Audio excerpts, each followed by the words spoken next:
ठीक है, स्टार्ट करते हैं। और आज का जो सेशन है या क्लास है वो अपनी ऑप्शनल हिस्ट्री की फर्स्ट क्लास है। ठीक है, इससे पहले जो है हमने सिलेबस देख लिया था और स्ट्रेटेजी देख ली थी क्या क्या करने वाले हैं ऑप्शनल हिस्ट्री में। हम एक बार सिलेबस देख लेते हैं एंशियंट हिस्ट्री का क्या है, उसके बाद कुछ चीजें नोट डाउन करनी है और मैंने नोट्स बनाया है उसको शेयर करूंगा, तो वहां से भी आप जो है नोट डाउन कर लेना चीजें, और बाकी सारी चीजें मैं समझा दूंगा आपको। ठीक है, तो देखो सिलेबस में पहले तो सिलेबस को अपने जब हम पढ़ रहे हैं ना, तो सिलेबस को अब अपनी टेबल पर रख लेना। ऑप्शनल हिस्ट्री जब स्टार्ट की है हमने, तो सिलेबस जो है अपने टेबल पर रख लेना, और साथ ही साथ मैं पीवाईक्यू जैसा आपको लिखवाऊंगा भी और बताऊंगा भी। हर टॉपिक के नीचे जो टॉपिक दिया हुआ है सिलेबस में, उस टॉपिक के नीचे अपने पीवाईक्यू भी लिखेंगे कि इस साल जो है इससे ये क्वेश्चन आया है। तब आपकी प्रॉपर तरीके से बेहतरीन जो है आपकी तैयारी हो जाएगी। देखो, एंशियंट हिस्ट्री में हमारा पहला टॉपिक होता है स्रोत, यानी कि सोर्स। इसमें क्या है कि जो सोर्स है दो तरीके से इसको डिवाइड किया गया है, एक पुरातात्विक सोर्स और दूसरा साहित्यिक सोर्स। तो सोर्स में इस तरीके से सिलेबस दिया है कि पुरातात्विक सोर्स में भी कई सारी चीजें आती हैं, जैसे उसमें हम देखते हैं अन्वेषण देखेंगे, उत्खनन देखेंगे, हिंदी है तो हिंदी ही में ही बता रहा हूँ, और पुरालेख विद्या देखेंगे, मुद्रा शास्त्र देखेंगे, स्मारक, और फिर दूसरा है हमारा ये साहित्यिक स्रोत। यहाँ पर साहित्यिक स्रोत है, तो साहित्यिक स्रोत में क्या होता है, एक तो स्वदेशी स्रोत होते हैं जिसमें प्राथमिक और द्वितीयक दोनों का डिफरेंस बताऊंगा कि प्राथमिक कौन से होते हैं, द्वितीय कौन से होते हैं, और डायरेक्टली क्वेश्चन भी आता है। ठीक है, इसमें कविताएं आती हैं, विज्ञान साहित्य आता है, और साहित्य जनरल साहित्य जो होता है वो आता है।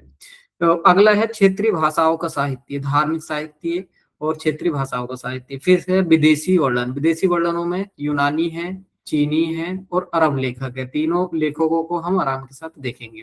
ये यूपीएससी ने ही दिया है सिलेबस, तो वहां से ही जो है मैंने कॉपी पेस्ट किया है। सेकेंड हमारा टॉपिक आता है प्रागैतिहासिक काल, और जिसमें आद्यैतिहासिक काल और प्रागैतिहासिक काल एक ही टॉपिक में दिया। बहुत अच्छे से हिस्ट्री का सिलेबस वास्ट इसलिए भी लगता है क्योंकि यूपीएससी ने बहुत ज्यादा कंप्रहेंसिव डिस्क्राइब किया है अपने सिलेबस को, तो उससे भी ऐसा लगता है कि सिलेबस जो है हिस्ट्री का बहुत ज्यादा है, जबकि ऐसा नहीं है। एक पॉइंट को जो है उसने खोल दिया। जैसे हम देखेंगे प्रागैतिहासिक काल में भी और आद्यैतिहासिक काल में भी, तो उसने ये दे दिया कि भौगोलिक कारण क्या क्या है, शिकार एवं संग्रह क्या, जबकि टॉपिक है ये अंदर का टॉपिक है, इसे बताने की जरूरत नहीं थी।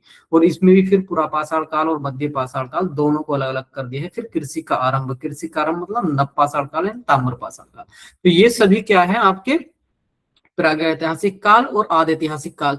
दोनों में डिफरेंस करना बहुत जरूरी है कि दोनों में क्या डिफरेंस है, प्रागैतिहासिक काल किसको कहते हैं, आद्यैतिहासिक काल किसको कहते हैं। क्लियर, तो फिर इसको भी हम देखेंगे। फिर है अगला हमारा टॉपिक है अपने ऑप्शनल में सिंधु घाटी सभ्यता।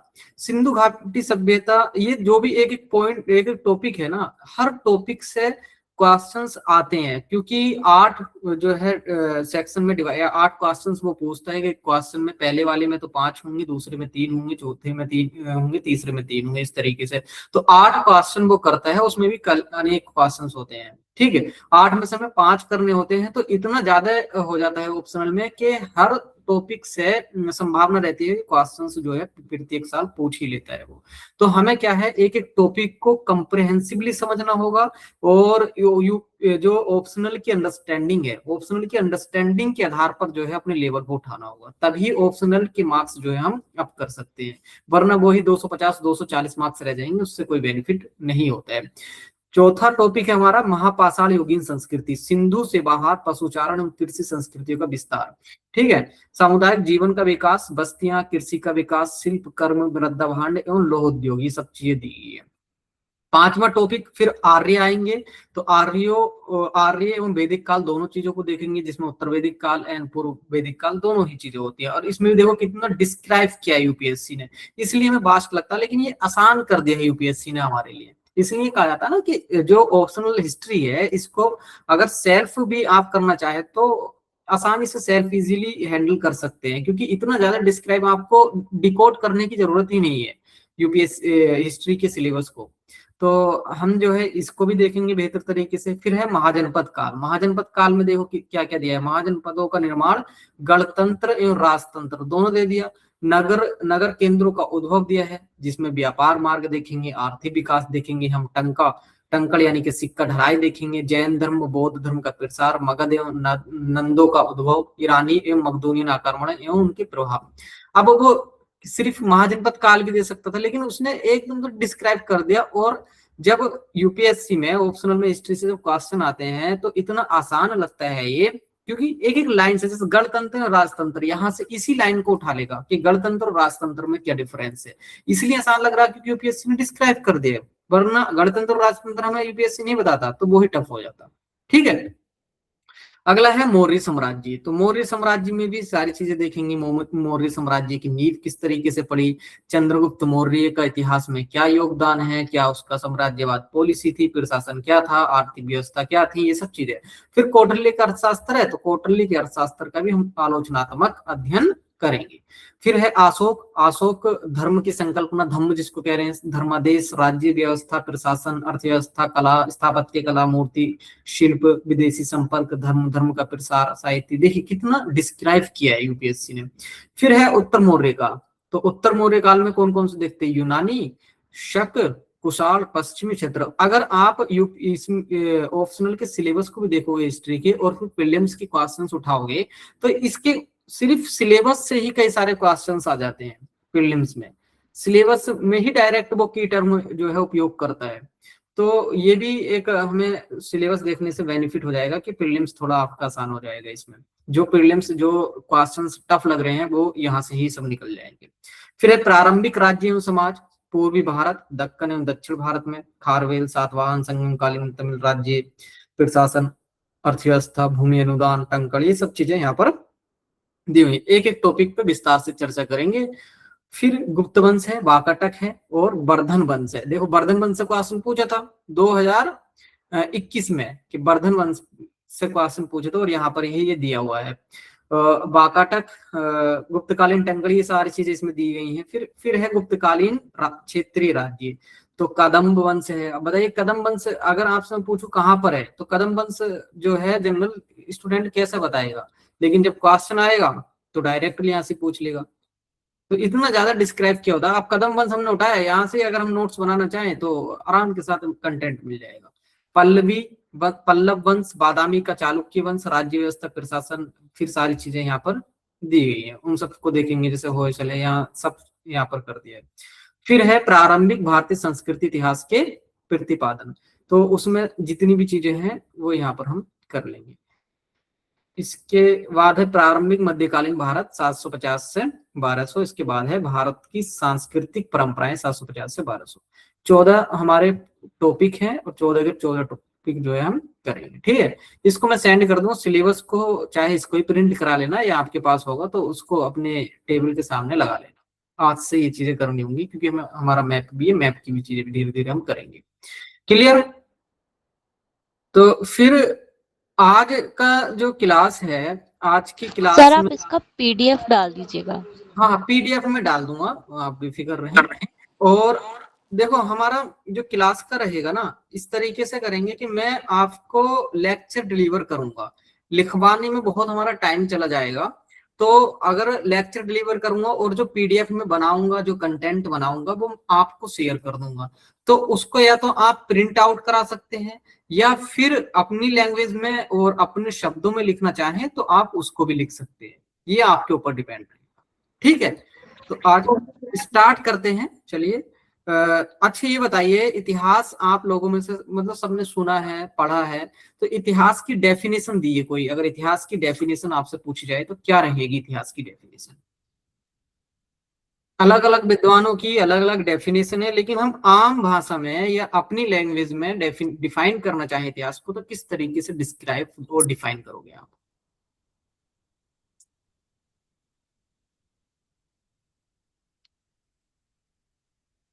बताइए कोई।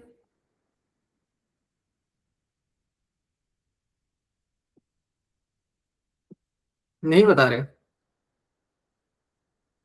चलिए, अभी हेजिटेशन की वजह से आप लोग नहीं बोल रहे हैं, जहाँ तक मैं समझ पा रहा हूँ। हाँ रोमा बताइए। सर इतिहास को किस कहते हैं जिसमें मतलब आर्थिक और सामाजिक और राजनीतिक सांस्कृतिक उनका अध्ययन करते हो? के बारे में जानते हैं, जो बीत चुके हैं। सौरभ करें, अतीत में हुई घटनाओं का वर्णन इतिहास कहलाता है। वैसे तो हम जनरली तो यही कहते हैं कि अतीत की घटनाओं का वर्णन जो है इतिहास कहलाता है, लेकिन अगर हम जो है थोड़ा व्यापक रूप से देखें तो इतिहास को इस तरीके से डिफाइन कर सकते हैं कि इतिहास के अध्ययन का अर्थ अतीत के राजनीतिक, सामाजिक, आर्थिक एवं सांस्कृतिक क्षेत्र में निरंतरता एवं परिवर्तन के तत्वों को रेखांकित करना है। तो इतिहास के अध्ययन का अर्थ ये हो गया। तो इतिहास का क्या अर्थ हो गया कि इतिहास से तात्पर्य है कि अतीत के राजनीतिक, सामाजिक, आर्थिक एवं सांस्कृतिक क्षेत्र में हुए परिवर्तनों में निरंतरता और हुए परिवर्तन और साथ ही साथ उनमें निरंतरता के तत्वों को हम क्या कहते हैं, इतिहास कहते हैं। इस तरीके से डिफाइन कर लेंगे, ठीक है। सिंपल सी डेफिनेशन, बहुत ज्यादा आपको दिमाग लगाने की जरूरत नहीं है। अब एक एक चीज को, जैसे राजनीतिक है, हम राजनीतिक को भी हर टॉपिक में व्यापक रूप से देखेंगे, समाज को भी व्यापक रूप से देखेंगे, आर्थिक गतिविधियां जो भी उस टाइम की हुई हैं उनको भी देखेंगे, और सांस्कृतिक को। तो इतिहास का अर्थ हो गया इतिहास के अध्ययन का, इतिहास के अध्ययन का अर्थ अतीत के राजनीतिक, सामाजिक, आर्थिक, सांस्कृतिक क्षेत्र में निरंतरता तथा परिवर्तन के तत्वों को रेखांकित करना है। अब देखो, निरंतरता और परिवर्तन, इन दोनों जो शब्द हैं, इससे थोड़ा डाउट हो रहा होगा कि सर ये निरंतरता क्या है और परिवर्तन क्या है। तो निरंतरता में कई सारी चीजें आती हैं कि एक मानदंड जब हमने स्टैब्लिश किया, या कोई भी प्रशासनिक, राजनीतिक कोई भी व्यवस्था जब हमने स्टैब्लिश की, तो उस राजनीतिक, प्रशासनिक के उन मानदंडों में कितना जो है वो निरंतर बना हुआ है, या कितनी, कौन कौन से ऐसे पॉइंट हैं, कौन कौन सी ऐसी विशेषताएं हैं जिसमें परिवर्तन हो रहा है, उसी को हम निरंतरता और परिवर्तन कहते हैं। जैसे सामाजिक व्यवस्था में मैं एक एग्जांपल दूं तो सामाजिक व्यवस्था में हमारे यहाँ वैदिक काल में एक बड़ व्यवस्था जैसा सिस्टम जो है खड़ा हुआ था, बना था। अब वो बड़ व्यवस्था अलग अलग काल में, जैसे मौर्य काल में आएंगे हम, तो उस बड़ व्यवस्था में क्या परिवर्तन हुआ है, उस बड़ व्यवस्था की कौन कौन सी चीजें ऐसी है कि जो निरंतर चलती रही हैं, ठीक है। इसी तरीके से हम मौर्योत्तर काल में बड़ व्यवस्था की चीजें देखेंगे, तो जाति व्यवस्था के रूप में भी जो है अलग अलग आयाम आएंगे। तो फिर जाति व्यवस्था जैसे स्टैब्लिश हुई, तो जाति व्यवस्था में भी कुछ ऐसी चीजें आई होंगी जो जाति व्यवस्था की मूल विशेषताओं में परिवर्तन दिखाएंगी, कुछ ऐसी चीजें होंगी कि जो मूल विशेषताएं अपनी बनाए रखी होंगी उस जाति व्यवस्था ने। जैसे जाति व्यवस्थाओं में भी देखें कि कुछ स्पेसिफिक जातियों में डिवाइड कर दिया गया था समाज, लेकिन जैसे ही क्षेत्रीय विस्तार हुआ, राजनीतिक व्यवस्था के चलते हुए क्षेत्रीय विस्तार हुआ, तो उसने नए नए क्षेत्रों को जीता, तो नई नई जातियां उसमें शामिल होती चली गई उस राज्य में। तो उससे क्या हुआ कि जातियों का एक्सपेंडेशन हुआ। तो इसको भी हम कहते हैं कि जाति व्यवस्था में परिवर्तन हो रहा है, और लेकिन मूल धारणा क्या थी जाति की, वो धारणा उसके बावजूद भी बनी रही है। जैसे खान पान का, रहन सहन का, विवाहों का जो है, जो भी संबंध उस टाइम पाए जाते थे कि विवाह के क्या नियम है, खान पान के क्या नियम है, रहन सहन के क्या नियम है, वो नियम सभी उस टाइम भी बने रहे। तो अलग अलग काल में कुछ चीजें ऐसी होंगी जो निरंतर रहेंगी, कुछ चीजें ऐसी होंगी जो परिवर्तन को रेखांकित करेंगी या परिवर्तन को प्रदर्शित करेंगी।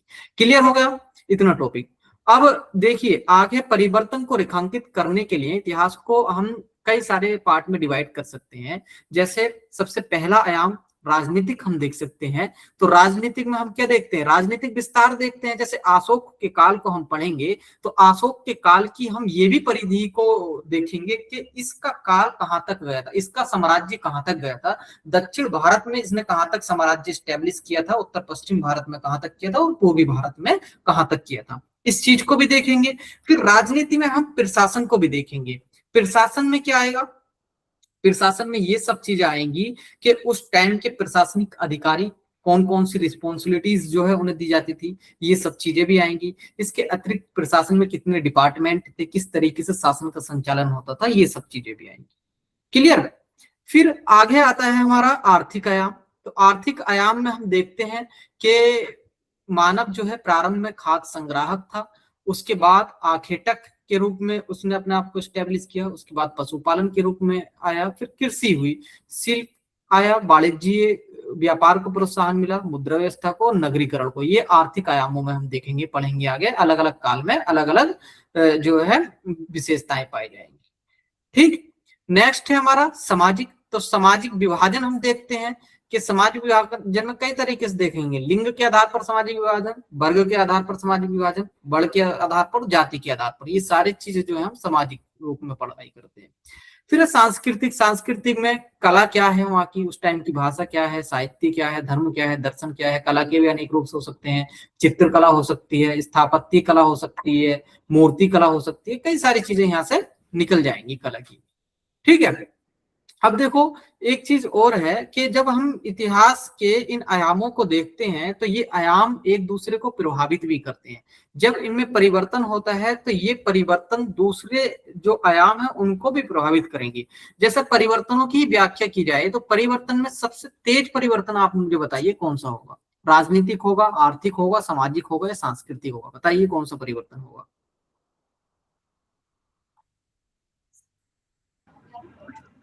सर आर्थिक होगा। सबसे तेज परिवर्तन आर्थिक कैसे हो सकता है? आर्थिक व्यवस्था राजनीतिक हो सकता है। हाँ, अखिलांशु बताइए। अखिलांशु राजनीतिक हो सकता है। हाँ, राजनीतिक होगा। देखिए आप अभी देखो, जैसे अब तो चलो लोकतंत्र है, तो लोकतंत्र में क्या होता है, हमारी अर्थव्यवस्था एक दिन में नहीं बनी है। हमारी अर्थव्यवस्था एक लंबे टाइम की जो है प्रक्रिया का परिणाम है। लेकिन अभी भी चुनाव होते हैं तो सरकार जो है 5 साल में बदल जाती है, जबकि अर्थव्यवस्थाएं जो है 20 साल 25 साल में परिवर्तन को, जैसे जीएसटी परिवर्तन आया हमारे यहाँ, कितने टाइम बाद जीएसटी परिवर्तन आया था, वरना उस परंपरागत रूप से ही चल रही थी सारी चीजें।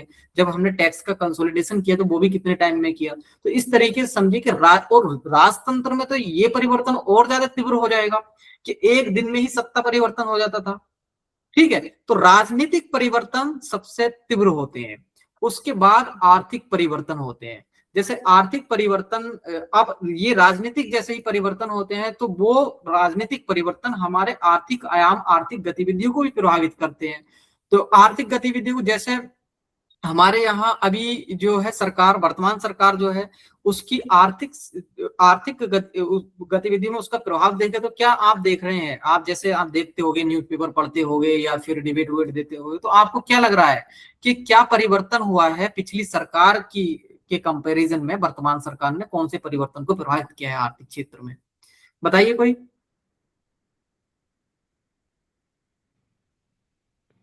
सर पिछली सरकार समाजवादी विचारधारा की तरफ ज्यादा मतलब बढ़ रही थी और ये सरकार उदारवाद ज्यादा अपना रही है। और बताइए। और क्या सर मतलब? और बाकी बताइए, बाकी स्टूडेंट बताइए।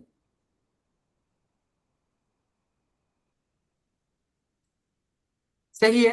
देखो पीछे की जो सरकार थी, पिछली जो सरकार कांग्रेस की जो सरकार थी, वो उसका जो झुकाव था वो कहीं ना कहीं समाजवाद, जो प्रारंभ से नेहरू जी की जो पॉलिसी थी उसको ही लेकर चल रहे थे। वर्तमान में थोड़ा पूंजीवाद की तरफ झुकाव देखा जा रहा है। और कुछ विद्वान तो वर्तमान सरकार की आर्थिक गतिविधि को क्रोनी कैपिटलिज्म का भी एग्जाम्पल देते हैं। क्रोनी कैपिटलिज्म बताइए कोई, डिस्क्राइब कीजिए क्रोनी कैपिटलिज्म क्या होता है?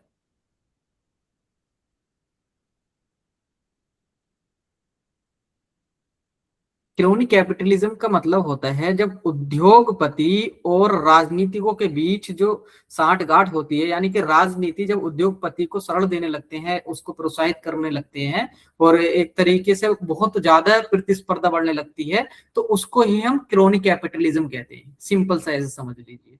तो आज हम देख ही रहे हैं कि अडानी को चीजें बेची जा रही हैं, ये अंबानी को प्रोत्साहित किया जा रहा है, इंसेंटिव्स दिए जा रहे हैं। तो ये सब चीजें क्या होते हैं? क्रोनी कैपिटलिज्म के एग्जाम्पल है। ठीक है, थोड़ा ध्यान दिया करो पढ़ते हुए, न्यूज़पेपर सुनते हुए, ये सब चीजें न्यूज सुनते हुए। फिर सेकंड है हमारा आर्थिक परिवर्तन। आर्थिक परिवर्तन, उसके बाद आर्थिक परिवर्तन होते हैं तो आर्थिक परिवर्तन राजनीति को भी प्रभावित करेंगे, आर्थिक परिवर्तन सामाजिक आयामों को भी प्रभावित करेंगे, आर्थिक परिवर्तन सांस्कृतिक आयामों को भी प्रभावित करेंगे। जैसे सामाजिक प्रभाव में आर्थिक गतिविधियों का हम प्रभाव देखें तो क्या होगा? हमारे यहाँ रिजर्वेशन किस बेस पर दिया जाता है? सामाजिक और शैक्षणिक पिछड़ेपन पर। लेकिन उसके पीछे ये होता है कि जब किसी भी वर्ग की आर्थिक सिचुएशन जैसे जैसे ठीक होती जाती है, उस वर्ग की सामाजिक और सांस्कृतिक और शैक्षणिक विशेषताओं में भी परिवर्तन, व्यवस्थाओं में भी परिवर्तन होने लगता है। ये सारी चीजें देखते हैं। तो आर्थिक जब गतिविधियां जो है बदलती हैं तो उसके साथ वो सामाजिक को भी प्रभावित करती हैं, राजनीति को भी प्रभावित करती है, सांस्कृतिक संस्कृति को भी प्रभावित करती है। जैसे संस्कृति का मैं एक एग्जांपल दूं, जब 6ठी शताब्दी ईसा पूर्व में बौद्ध धर्म का जन्म हुआ, जैन धर्म का जन्म हुआ, तो एक तरीके से ये तो धर्म है, यह संस्कृतियां हैं, लेकिन इन संस्कृतियों ने आर्थिक गतिविधियों को भी प्रभावित किया है, राजनीतिक को भी किया है, सामाजिक को भी किया है।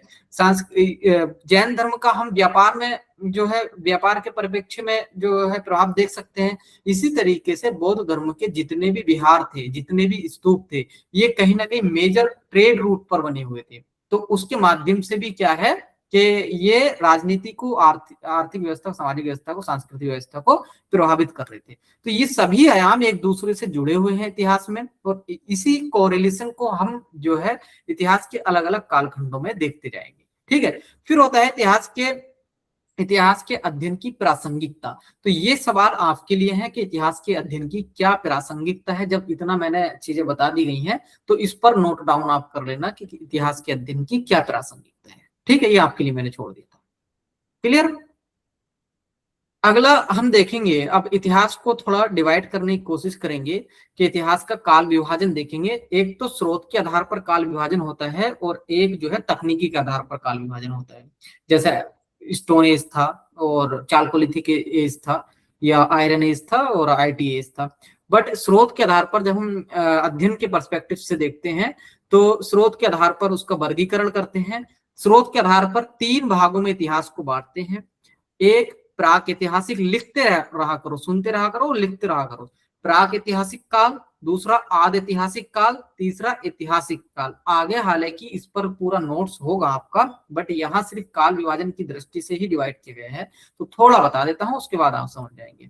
प्राक ऐतिहासिक काल का मतलब है कि ऐसा ऐतिहासिक काल, ऐसा काल जिसमें सिर्फ हम अध्ययन के लिए पुरातात्विक साक्ष्यों पर डिपेंड है, वहां पर साहित्यिक साक्ष्य उपलब्ध ही नहीं होते हैं। जैसे पुरापाषाण काल और मध्य पाषाण काल, यहाँ पर साहित्य का कोई विकास नहीं हुआ, उन लोगों को साहित्य की समझ नहीं थी, उन लोगों को लिपि की समझ नहीं थी।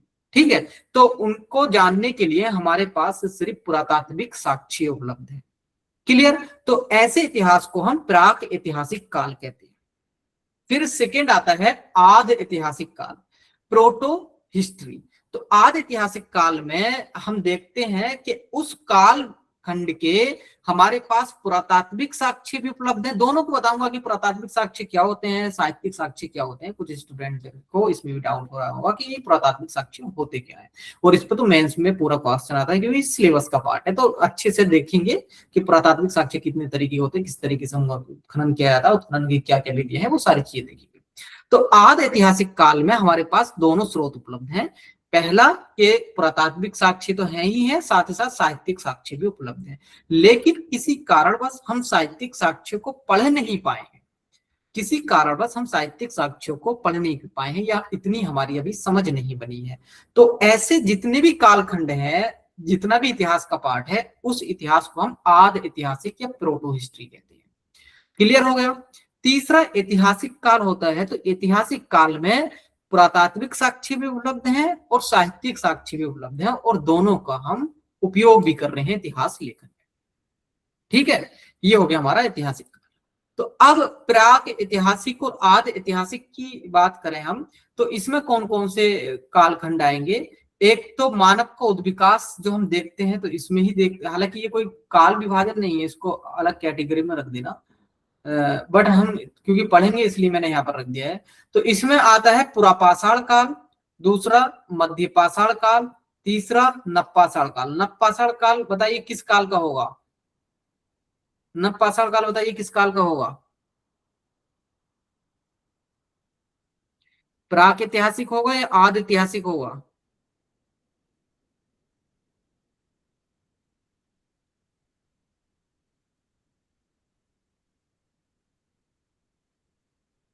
नवपाषाण काल को हम आद ऐतिहासिक काल में रखते हैं। उसका रीजन ये है कि आद ऐतिहासिक काल को एक दूसरा मानदंड ये भी होता है कि कृषि की शुरुआत जब होती है तो उसको भी हम आद ऐतिहासिक काल में रख लेते हैं। जिस कालखंड में कृषि की शुरुआत है, जहां पर कृषि हो रही है व्यापक रूप से बेहतर तरीके से, तो वहां उस कालखंड को भी हम आदि ऐतिहासिक काल में रख लेते हैं। और ये पुरापाषाण काल और मध्य पाषाण काल दोनों प्राक ऐतिहासिक काल के हैं, क्योंकि सिर्फ पुरातात्विक साक्ष्य हमारे पास उपलब्ध है, साहित्यिक साक्ष्य। हालांकि इसके भी साहित्यिक साक्ष्य नहीं है, क्योंकि कृषि की शुरुआत है, तो इसलिए हम इसको कह रहे हैं कि ये हमारा आदि ऐतिहासिक काल का हुआ। फिर ताम्र पाषाण काल होता है, और ताम्र पाषाण काल के का ही एक पार्ट होता है हड़प्पा सभ्यता, ये हड़प्पा काल जिसको कह रहे हैं। फिर है महापाषाण काल एंड वैदिक काल, ये सभी क्या है, हमारे आदि ऐतिहासिक काल में आएंगे। क्लियर हो गया, इतना हमारे आदि ऐतिहासिक काल में आएंगे। विशेषताएं क्या है इस कालखंड की विशेषताएं? पहली विशेषता ये है कि हम कंप्लीटली पूर्णतः पुरातात्विक साक्ष्यों पर डिपेंड है, क्योंकि साहित्यिक साक्ष्य उपलब्ध नहीं है, तो उस पर ही निर्भर है। इससे होता क्या है कि इससे ये होता है कि पुरातात्विक साक्ष्यों से भौतिक संस्कृति विस्तार और सांस्कृतिक विशेषताओं के बारे में तो व्यापक जानकारी मिल जाती है, लेकिन दर्शन, सामाजिक विचारधारा, आर्थिक धार्मिक विचारधारा के बारे में हमें जानकारी नहीं मिलती है। आप बताइए, कोई भी भौतिक साक्ष्य, पुरातात्विक साक्ष्य हमें ये बताएगा कि उस टाइम के की जो सामाजिक विचारधारा थी वो क्या थी? क्या वो समाजवाद को मानते थे, क्या वो पूंजीवाद को मानते थे, क्या वो उदारवाद को मानते थे? ये पता लगा सकते हैं हम? बहुत मुश्किल हो जाएगा। क्लियर? तो इसके माध्यम से हम ये सब चीजें पता नहीं लगा सकते हैं। हालांकि धर्म का जो भौतिक स्वरूप है, भौतिक स्वरूप का हम पता लगा लेते हैं कि कर्मकांड क्या थे, किस तरीके से पूजा करते थे वो, किस तरीके से जो है उनकी उपासना पद्धति होती थी, किस तरीके से शबाधान पद्धति होती थी, इसका तो हम अनुमान लगा लेते हैं पुरातात्विक साक्ष्यों से। ठीक है, लेकिन दर्शन के बारे में पता नहीं लगा पाते। बहुत अच्छे से क्वेश्चन आएगा इसमें। फिर इस काल की एक विशेषता यह है कि इस काल में जलवायु परिवर्तन से गुजर रहा था भारत, और जलवायु परिवर्तन में क्या हो रहा था, जलवायु अधिक शुष्क होती जा रही थी। होलोसीन का काल था, इससे पहले प्लेस्टोसीन का काल था, तो प्लेस्टोसीन से जो है हम होलोसीन की तरफ बढ़ते हैं। होलोसीन में क्या होता है कि जलवायु शुष्क होती जाती है, प्लेस्टोसीन में जो है जलवायु बहुत ज्यादा ठंडी है। तो ऐसे में जो कृषि क्षेत्र था, चारगाह क्षेत्र था, ये बहुत कम था, बर्फ ज्यादा थी, इसको बर्फ का काल भी कहते हैं, तो हिम काल जिसको कहते हैं। तो उसके बाद जो है शुष्क हुई जलवायु, तो वहां से जो है कृषि क्षेत्र का विकास हुआ, और उससे ही क्या है हमारा चारगाह भी बनी, सारी चीजें वहां से हुई। फिर जलवायु परिवर्तन के फलस्वरूप देखो पेड़ पौधों में बदलाव आएगा, जानवरों में बदलाव आएगा।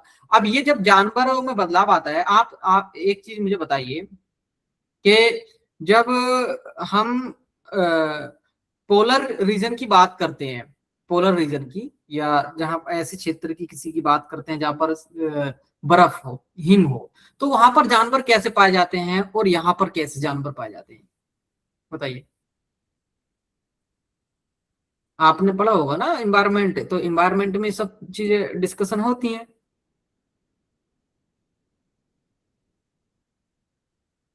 देखो पोलर रीजन में या जहां पर भी हिम होंगे वहां पर बड़े बड़े विशाल जानवर पाए जाएंगे। पोलर रीजन बिग साइज, हाँ सॉरी, तो बिग साइज जानवर पाए जाएंगे। उस जैसे कि हम एग्जांपल देख सकते हैं याक, ठीक है, भालू, पोलर वियर जो होता है, ये सभी क्या है, बहुत बड़े बड़े जानवर है। तो हिम काल में जो है जानवर जो होंगे वो बहुत बड़े बड़े होंगे। अब बड़े बड़े जानवरों को मारने के लिए उपकरणों का भी बड़ा बड़ा होना बहुत जरूरी है, औजार का भी बड़ा होना बहुत जरूरी है।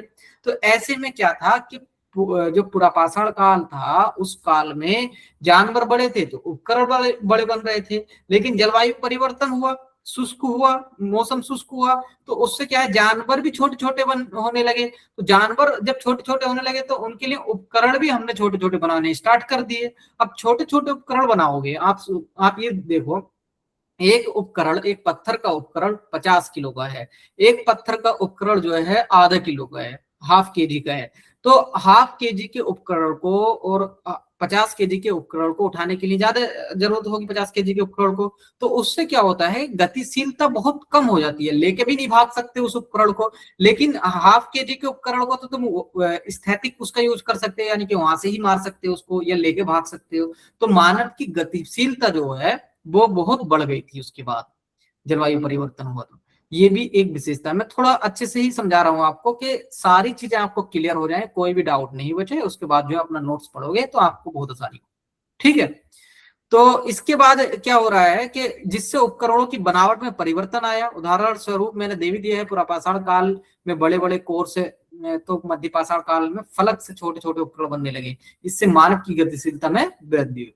फिर इसके बाद है बसावट में व्यापक परिवर्तन। बसावट में व्यापक परिवर्तन इसलिए होगा कि शुष्क जब मौसम हुआ, जलवायु हुई, तो कुछ क्षेत्रों की बर्फ जो है हटी, तो वहां पर मानव आवास बढ़ गया। और कुछ क्षेत्र बहुत ज्यादा शुष्क हो गए तो वहां पर मानव आवास की कमी भी पाई जाएगी। तो दोनों ही चीजें हम परिवर्तन यहाँ पर देखेंगे कि मानव बस्तियों की संख्या में कहीं वृद्धि हो रही है, कहीं मानव संख्या की बस्ती में कमी आ रही है। इसी तरीके से इस काल में हम देखते हैं कि शिकारी खाद्य संग्राहक से मानव शिकारी खाद्य संग्राहक से पशुपालन कृषि की तरफ बढ़ता है, जिससे कि इतिहास में व्यापक परिवर्तन आते हैं। वो सारी चीजें हम आगे देखेंगे। और फिर बढ़ती हुई उत्पादकता ने एक चीज और की कि लोगों को अब जैसे मान लीजिए कृषि जब हम करते हैं, आप ज्यादातर कृषि क्षेत्र से बिलोंग भी करते होंगे, कृषि जब हम करते हैं तो कुछ महीने हमें बहुत काम करना पड़ता है, लेकिन इसका एक बेनिफिट ये होता है कुछ महीने काम करने के बाद हमारे पास कुछ महीने ऐसा रहते हैं कि आरामदायक होते हैं, कोई काम नहीं होता है। तो जब मनुष्य खाली रहेगा, उसके पास अवकाश का भरपूर टाइम होगा, तो वो क्या करेगा, फिर वो अपनी कलात्मक अभिव्यक्ति को बढ़ा देगा, दूसरी चीजों में अभिव्यक्त करने लगेगा, एक्सप्रेस करने लगेगा खुद को। जैसे कला हो गया, धर्म हो गया, दर्शन हो गया, या फिर स्थापत्य कला हो गया, चित्रकला हो गया, संगीत कला हो गया। तो यही सारी चीजें यहाँ पर होने लगी हैं। भीमबेटका जैसी चीज कैफ को अभी हम पढ़ेंगे ही, ठीक है।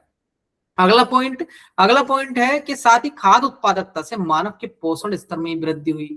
जैसे मान लीजिए कृषि की, अब उस टाइम तो था कि भी खाद्य, जैसे अभी भी अफ्रीकन जनजातियों में हम देखते हैं, एंथ्रोपोलॉजी भी इसका एक पार्ट होता है, या फिर सेंट्रलीज में हम देखें, अंडमान निकोबार में जो जनजातियां हैं उनमें देखें, मध्य प्रदेश में जो जनजातियां हैं उनमें देखें, तो उनमें ये होता है कि उन्हें जो है भाई मौका मिला तो खाने के लिए भरपूर, वरना कई कई दिन जो है भूखा भी रहना पड़ता है। तो ऐसे में उनका शारीरिक भी कमजोरी आ जाती है, मानसिक भी कमजोरी आ जाती है, उनका मानसिक विकास भी इतना प्रॉपर तरीके से नहीं हो पाता है, तो मेन स्ट्रीम में लाने की उसको बात चलती है। तो पोषण स्तर भी उनका कमजोर होगा। सबसे ज्यादा एनीमिया की प्रॉब्लम क्या है, जनजातियों में होती है। अभी हमने एनीमिया मुक्त भारत अभियान भी चलाया है, आपने देखा होगा। वो बिरसा करके जो है एक वैक्सीन भी लॉन्च किया है एनीमिया के लिए, ठीक है। तो ये जनजातीय क्षेत्रों में थोड़ी सारी इंफॉर्मेशन उससे भी ऐड ऑन कर सकते हैं, उससे समझ सकते हैं। तो ऐसी स्थिति में जब कृषि उत्पादकता की तरफ जो है मानव बढ़ेगा, तो उसके पास खाने के लिए भरपूर होगा, तो पोषण का स्तर बढ़ता है। जब पोषण का स्तर बढ़ता है तो फिर फर्टिलिटी, जो मानव की फर्टिलिटी है, महिलाओं की फर्टिलिटी है, वो भी बढ़ जाती है। फर्टिलिटी बढ़ेगी तो क्या होगा, उससे क्या होगा कि मानव जनसंख्या का विस्तार होगा, मानव जनसंख्या वृद्धि बढ़ जाएगी, तो जनसंख्या बड़ी होगी, ठीक। ये सारी चीजें देखेंगे इतिहास में। देखिए, एक व्यक्ति से शुरुआत करेंगे इतिहास, और वर्तमान में 8-9 अरब जनसंख्या है, वहां तक हम इतिहास पहुंचाएंगे। यही कारण है कि जिसमें स्थायी जीवन से भारतीय, यही वही काल है जिसमें स्थायी जीवन से भारतीय उपमहाद्वीप में अनेक संस्कृतियों का निर्माण हुआ, ये विकास हुआ। पहली उन्नत नगरीय सभ्यता हड़प्पा सभ्यता का विकास हुआ। ये सब चीजें देखेंगे हम यहाँ पर, ठीक है। अब फिर आता है इतिहास लेखन का विषय। कुछ विवाद भी इस कालखंड से बने हुए होंगे, कुछ शंकाएं होंगी। जैसे इस काल में इतिहास लेखन संबंधी विवाद कई सारे होते हैं। जैसे कृषि का आरंभ अगर हम भारतीय उपमहाद्वीप में देखें, तो सबसे बड़ा विवाद यही है कि कृषि क्या जलवायु परिवर्तन के फलस्वरूप कृषि की शुरुआत हुई है, या फिर मानव जनसंख्या वृद्धि के कारण हुई है, ठीक है। तो ये बहुत बड़ा जो विद्वानों के बीच एक विवाद बना हुआ है कि क्या माने। जैसे गार्डन चाइल्ड मानते हैं कि जलवायु संबंधी कारणों की वजह से जो है मानव जनसंख्या बढ़ी, और उससे ही जो है कृषि की शुरुआत हुई। ये सारी चीजें मानते हैं। जबकि उसके अगेंस्ट में, अभी मुझे याद नहीं आ रहा उन विद्वान का नाम, वो कहते नहीं, मानव जनसंख्या में जब वृद्धि हुई तो उसके फलस्वरूप खाद्यान्न का संकट आया, पोषणता का संकट आया, तो उन्होंने फिर सोचा कि क्यों ना हम कृषि की शुरुआत करें। तो उस तरीके से भी ये सब चीजें देखेंगे, विवाद देखेंगे हम। ये सारे व्यापक रूप से हमें अभी आगे पढ़ने हैं, क्वेश्चन इससे आते हैं। फिर दूसरा एक ये है, कुछ ही लिखे हैं, बहुत सारे हैं यहाँ पर तो इतिहास लेखन संबंधी विवाद, वो सारे चीजें जिस कालखंड से जुड़े हुए होंगे उससे देख लें। क्या नवपाषाण काल को नवपाषाण क्रांति की संज्ञा दी जा सकती है? ये भी एक बड़ा विवाद का विषय बना हुआ है। गार्डन चाइल्ड ने इसको नवपाषाण क्रांति कहा है, ठीक है। लेकिन कुछ विद्वान जो है इसको नवपाषाण क्रांति नहीं मानते हैं। गॉर्डन चाइल्ड का मानना था कि जब कृषि की शुरुआत हुई तो उससे स्थायी जीवन हुआ, स्थायी जीवन आया, और कृषि की शुरुआत ने व्यापक और तीव्र परिवर्तन को जन्म दिया। इसलिए जो है नवपाषाण काल क्रांति इसने गॉर्डन चाइल्ड ने इसकी संकल्पना दी सबसे पहले। लेकिन क्या हम इसको नवपाषाण क्रांति कह सकते हैं, ये एक बड़ा विवाद का विषय बना हुआ है। जैसे मैं अभी आपसे कहूं, जब आप भी पढ़ेंगे तो आपको ये पता चलेगा कि मध्य पाषाण काल से ही कृषि की शुरुआत होने लगती है, मध्य पाषाण काल से ही पशुपालन की शुरुआत होने लगती है, मध्य पाषाण काल से ही जो है स्थायी मानव आवास की शुरुआत के साक्ष्य में मिलने लगते हैं, कई सारे साक्ष्य में दिखाई देते हैं। ठीक है, मृदा वाहन निर्माण के साक्ष्य भी हमें दिखाई देने लगते हैं। तो ये जो परिवर्तन हुए थे या कृषि की जो शुरुआत थी, क्रांति के लिए क्या मूल शर्त का होना क्या जरूरी है कि कोई भी परिवर्तन बहुत तीव्र गति से और द्रुत होता है, एकदम से होता है, तो उसको हम क्रांति कहते हैं। जैसे फ्रांस की क्रांति, जैसे रूस की क्रांति, जैसे अमेरिका की क्रांति, क्योंकि ये परिवर्तन 1-2 साल में ही संपन्न हो गए थे। 1-2 साल में क्या एक घटना से ही संपन्न हो जाते हैं। जैसे बोस्टन टी पार्टी की घटना अमेरिका में हो गई तो वहां से ही क्रांति का नारा दे दिया गया। इसी तरीके से जब बास्तील के किले पर फ्रांस की क्रांति में बास्तील के किले पर आक्रमण किया गया फ्रांस की जनता द्वारा, तो वहां से क्रांति की शुरुआत हो जाती है। तो और ये क्रांति के परिवर्तन बहुत व्यापक तरीके से जो है परिवर्तन सामाजिक आर्थिक राजनीतिक क्षेत्र में परिवर्तन को वो देते हैं।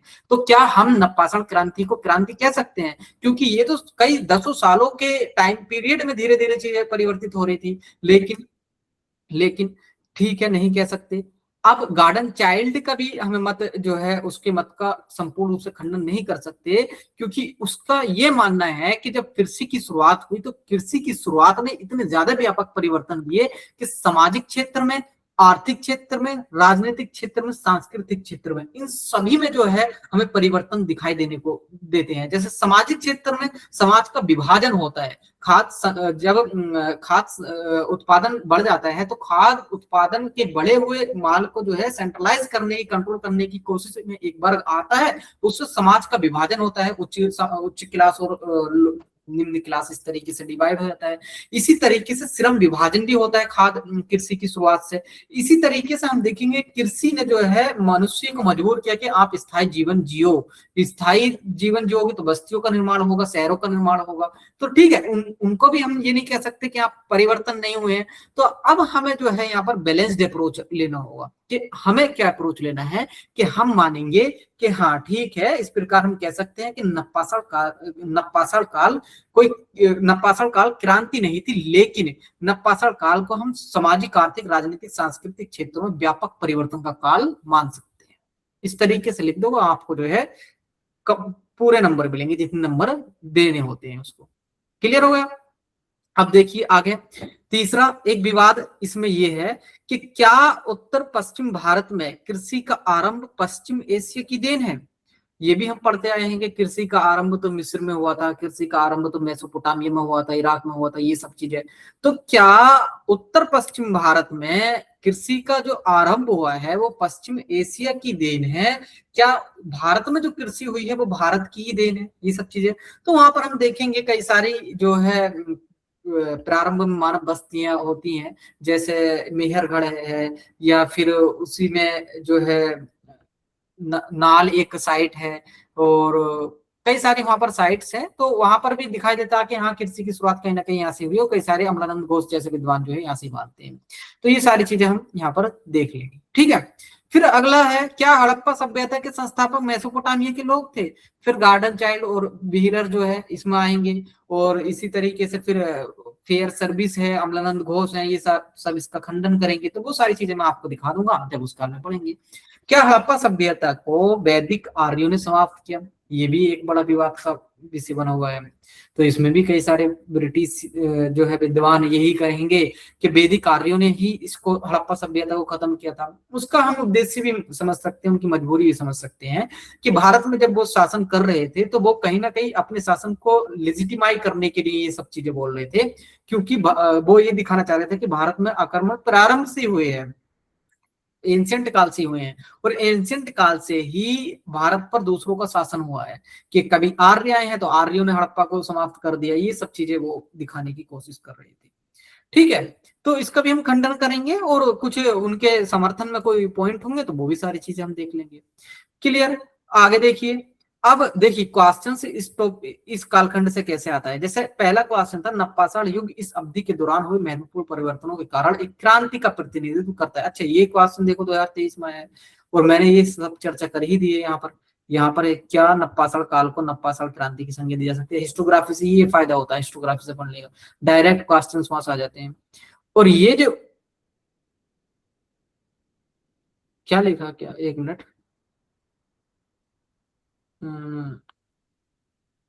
बाढ़ बज रही है सर,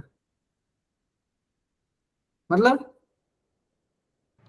सर मतलब बाढ़ आ गई थी ना हड़प्पा सभ्यता में, तो इसलिए मैंने पढ़ा था, वो बता रहे हैं। बट ये तो यहाँ पर चर्चा नहीं चल रही। ठीक है, देखिए ये सब देखिए आप, नवपाषाण युग इस अवधि के दौरान हुए महत्वपूर्ण परिवर्तनों के कारण एक क्रांति का प्रतिनिधित्व करता है। परीक्षण करना है यहाँ पर, परीक्षण मतलब एनालाइज करना है, एग्जामिन करना है। तो इसमें करना क्या है, 20 मार्क्स में आपसे पूछा है, तो 20 मार्क्स में जो है आपको 4 पेज आते हैं, 4 पेज भरने होते हैं।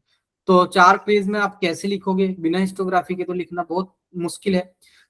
ऐसे में फिर हम हिस्टोग्राफी डालेंगे और जो मैंने ऊपर डिस्कशन की इस क्वेश्चन को लिखना। इस क्वेश्चन के लिए आप यहाँ पर ही लिख लो अपनी कॉपी पे, एक तो गार्डन चाइल्ड का जो संकल्पना दी है उसके बारे में सारी चीजें लिखना, फिर दूसरे विद्वानों के बारे में जो पढ़ना है आपको वो सब चीजें लिखनी है कि कौन कौन से विद्वानों ने इसको नकारा है। ठीक है, इन दोनों से तो एक तरफ कहेंगे, एक डायमेंशन देंगे कि हाँ नवपाषाण युग जो है क्रांति का युग है, क्रांति का प्रतिनिधित्व कर रहा है। तो क्रांति का प्रतिनिधित्व जब बताओगे आप तो उसमें उस टाइम बताते हुए सारी चीजें कि सामाजिक क्षेत्र में कौन सी क्रांति हुई, आर्थिक क्षेत्र में कौन सी क्रांति हुई, सांस्कृतिक क्षेत्र में कौन सी क्रांति हुई, क्योंकि व्यापक रूप से लिखना है 20 मार्क्स का है। तो फिर उसका खंडन करेंगे कि ये जो क्रांति हुई है ये क्रांति एक साल की नहीं है। तो उसमें कुछ मध्यपाषाण काल की साइट्स दिखाएंगे जहां से हमें ये साक्ष्य मिल रहे हैं कि पशुपालन की शुरुआत हो रही है, जैसे आदमगढ़ है, जैसे बागोर है। ठीक है, कृषि ये पशुपालन की शुरुआत वहां से दी जाती है, ये सोती संस्कृति, ये सारी साइट्स हम दिखाएंगे एग्जाम्पल्स के रूप में कि नहीं हम इसको परिवर्तन, इतना नवपाषाण काल क्रांति का प्रतिनिधित्व नहीं करता है, ये सब चीजें दिखाएंगे। फिर एक बैलेंस्ड वो लिखेंगे। जब मैं आपकी आंसर राइटिंग कराऊंगा ना बहुत मजा आने वाला है, आप बस बने रहो इसमें, जितने भी स्टूडेंट बने रहोगे ना इतना बेहतरीन तरीके से आपका ऑप्शनल तैयार करा दूंगा, आप भी क्या याद करोगे।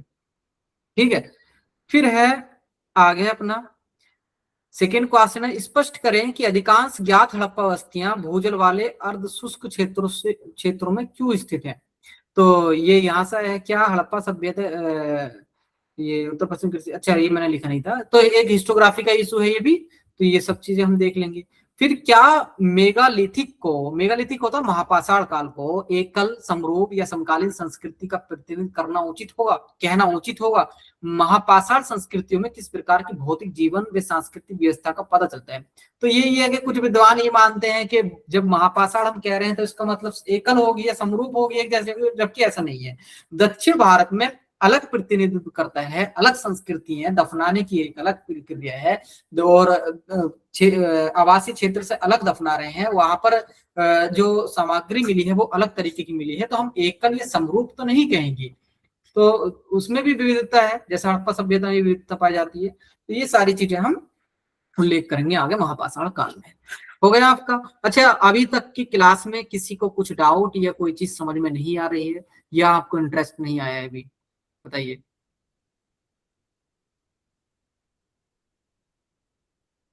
सब कुछ ठीक चल रहा है ना अभी तक, तो ऊपर से तो नहीं जा रहा। नहीं सर, वेरी गुड, बहुत अच्छा लग रहा है।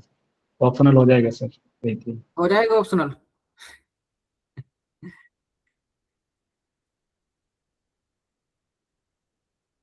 हाँ रूपा बताइए। Crystal clear. सर हाँ सोर्स एक बार और बता दीजिएगा क्योंकि वो पढ़ने में अच्छा नहीं लगता।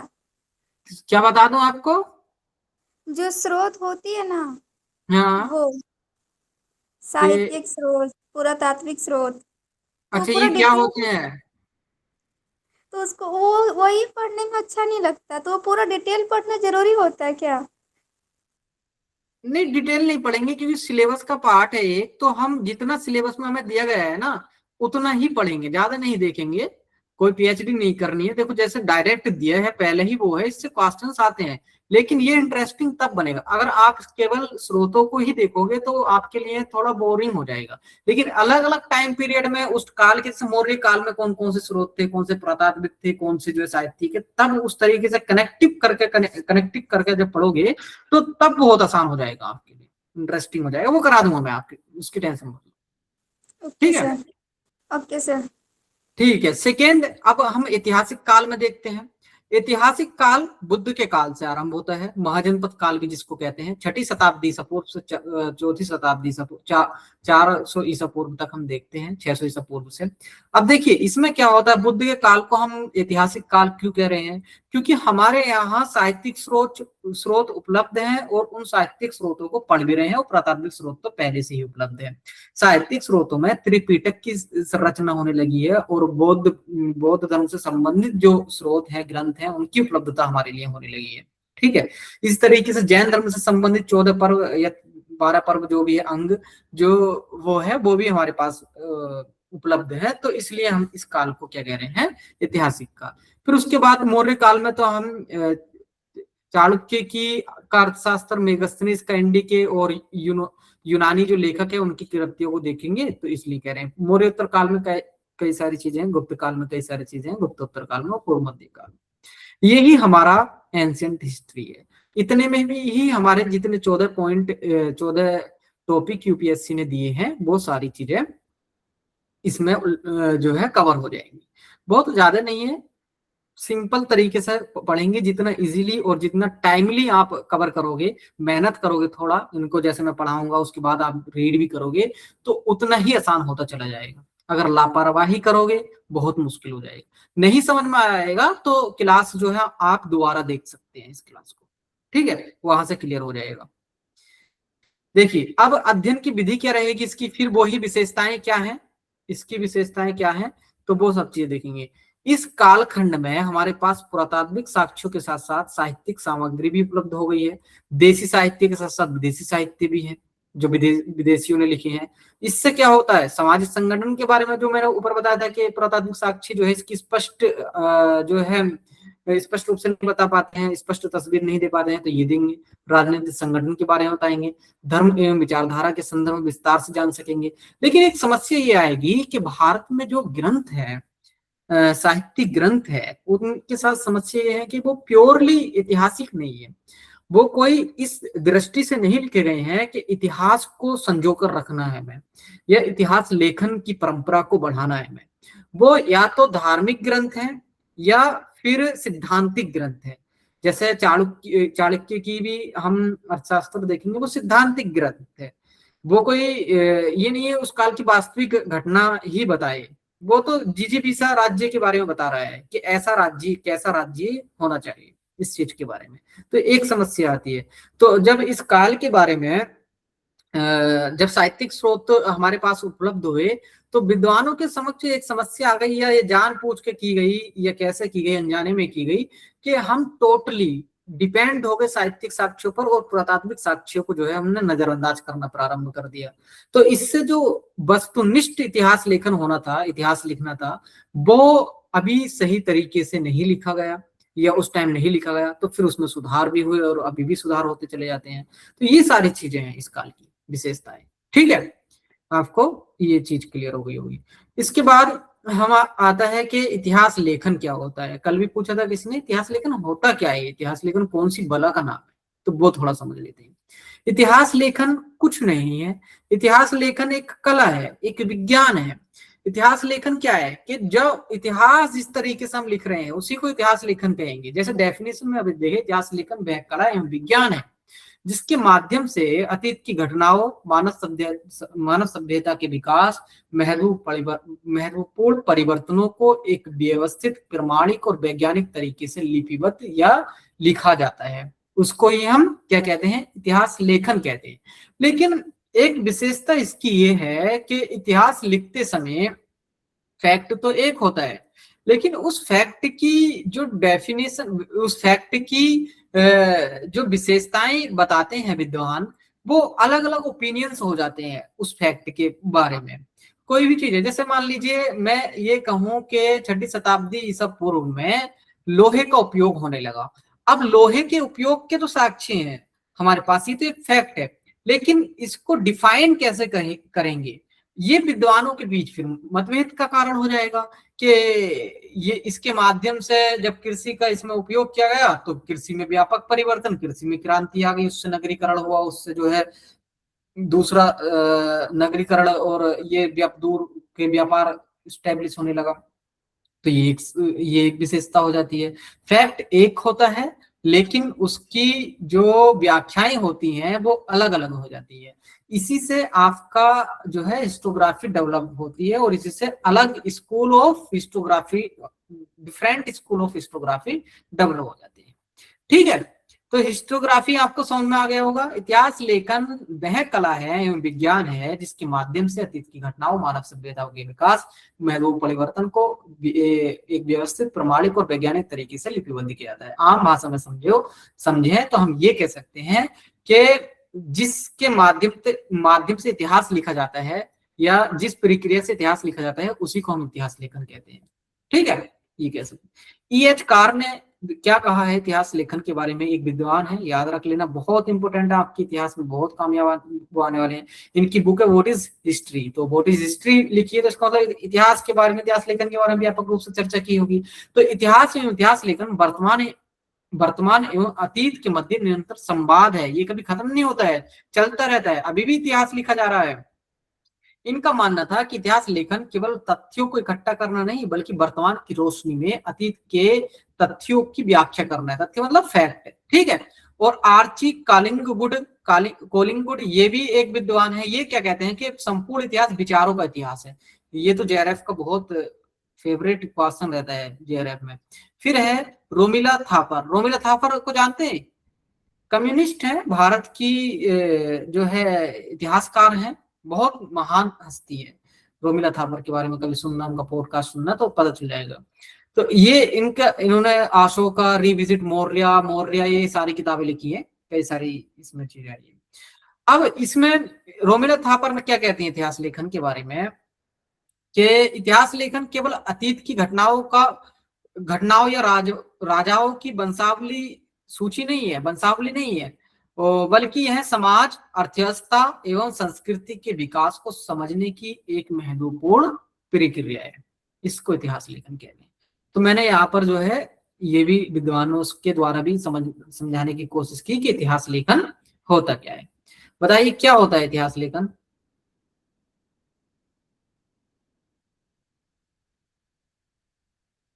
बताइए, कोई बताइए, बोलता नहीं है आप में से कोई। चलिए, इतिहास लेखन की कुछ विशेषताएं देख लेते हैं कि इतिहास लेखन कैसा होना चाहिए। बहुत सारी विशेषताएं। तो पहली विशेषता ये है कि इतिहास लेखन तथ्यों व साक्ष्यों पर आधारित होना चाहिए। तथ्य और साक्ष्य क्या है? जैसे पुरातात्विक साक्ष्य, जैसे साहित्यिक साक्ष्य, इन पर आधारित होना चाहिए। आज की तरह जो है व्हाट्सएप यूनिवर्सिटी की तरह इतिहास नहीं होना चाहिए। ये भी ध्यान रखना है इतिहास लेखन में कि किंवदंतियों को जो है एक साथ लपेट लिया और भ्रांतियों को एक साथ हमने जो है शामिल कर लिया, नहीं, पुरातात्विक और साहित्यिक साक्ष्यों पर आधारित होना चाहिए। दूसरी विशेषता वस्तुनिष्ठता होनी चाहिए इसमें, ऑब्जेक्टिविटी जिसको कहते हैं। कोई व्यक्तिगत विचार नहीं होना चाहिए इसमें, कोई पूर्वाग्रह, व्यक्तिगत विचार या पूर्वाग्रह नहीं होना चाहिए और बौद्धिक पूर्वाग्रह भी नहीं होना चाहिए। फिर कालानुक्रम में लिखा जाना चाहिए। ऐसा नहीं है कि एक घटना जो है मौर्य की लिख दी, एक घटना जो है हड़प्पा की लिख दी, ऐसा भी नहीं लिखना है, कालानुक्रम में लिखना है, हर मतलब काल के अनुसार सीक्वेंस से लिखना है। वैज्ञानिक दृष्टिकोण होना चाहिए। पुरातत्व को समझने के लिए विज्ञान का होना बहुत जरूरी है। डीएनए फिंगरप्रिंटिंग चल रही है, आरएनए फिंगरप्रिंटिंग चल रही है, क्रोमोसोम को देखते हैं उस टाइम की हम जब उत्खनन करते हैं। तो इसी तरीके से कार्बन डेटिंग विधि, यूरेनियम डेटिंग विधि, ये सारी चीजें हम देखते हैं। तो वैज्ञानिक दृष्टिकोण होना चाहिए। ये तो वो हो गया। साथ ही साथ जब हम व्याख्याएं करते हैं तो उसमें भी वैज्ञानिकता का परीक्षण होना चाहिए, उसमें भी वैज्ञानिकता होनी चाहिए कि हम जो भी ओपिनियन दे रहे हैं वो ओपिनियन वैज्ञानिक रूप से सही जाना चाहिए। ऐसा नहीं है कि इलॉजिकल ओपिनियन दे रहे हैं हम इतिहास लेखन में। और अगला है पांचवा आपका आलोचनात्मक विश्लेषण होना चाहिए। एक ही दृष्टि से नहीं देखना चाहिए सिर्फ। केवल जो है हम गुणगान कर रहे हैं किसी भी इतिहास का, केवल हम आलोचना कर रहे हैं, नहीं, ऐसा नहीं करना होता है। बैलेंस रूप लेना होता है और रचनात्मक विश्लेषण करना होता है। चलिए, इतिहास लेखन के प्रचलित विभिन्न दृष्टिकोण, यानी कि चलिए इतिहास लेखन तो हमने ये समझ लिया कि इतिहास लेखन ये है, बट इतिहास लेखन में अलग अलग जो थॉट्स हैं, अलग अलग स्कूल जो है, ये डेवलप क्यों हो गए? जब इतिहास लेखन वैज्ञानिक दृष्टिकोण से है, जब इतिहास लेखन वस्तुनिष्ठ है, तो सबका एक मत क्यों नहीं है? कोई कम्युनिस्ट क्यों कहलाता है, कोई नेशनलिस्ट क्यों कहलाता है, कोई जो है ओरिएंटलिस्ट क्यों कहलाता है, कोई यूटिलिटेरियन क्यों कहला रहा है? ठीक है, तो अलग अलग स्कूल बने कैसे, ये भी समझना बहुत जरूरी है। तो फिर हम ईएचकार पर जाएंगे। ईएचकार ने क्या कहा है कि तथ्य खुद नहीं बोलते हैं, इतिहासकार उन्हें बुलवाता है। ये इनका व्हाट इज हिस्ट्री में ये वो था, तो मैंने फिर यहाँ पर लगा दिया कि तथ्य खुद नहीं बोलते हैं, इतिहासकार उन्हें बुलवाते हैं।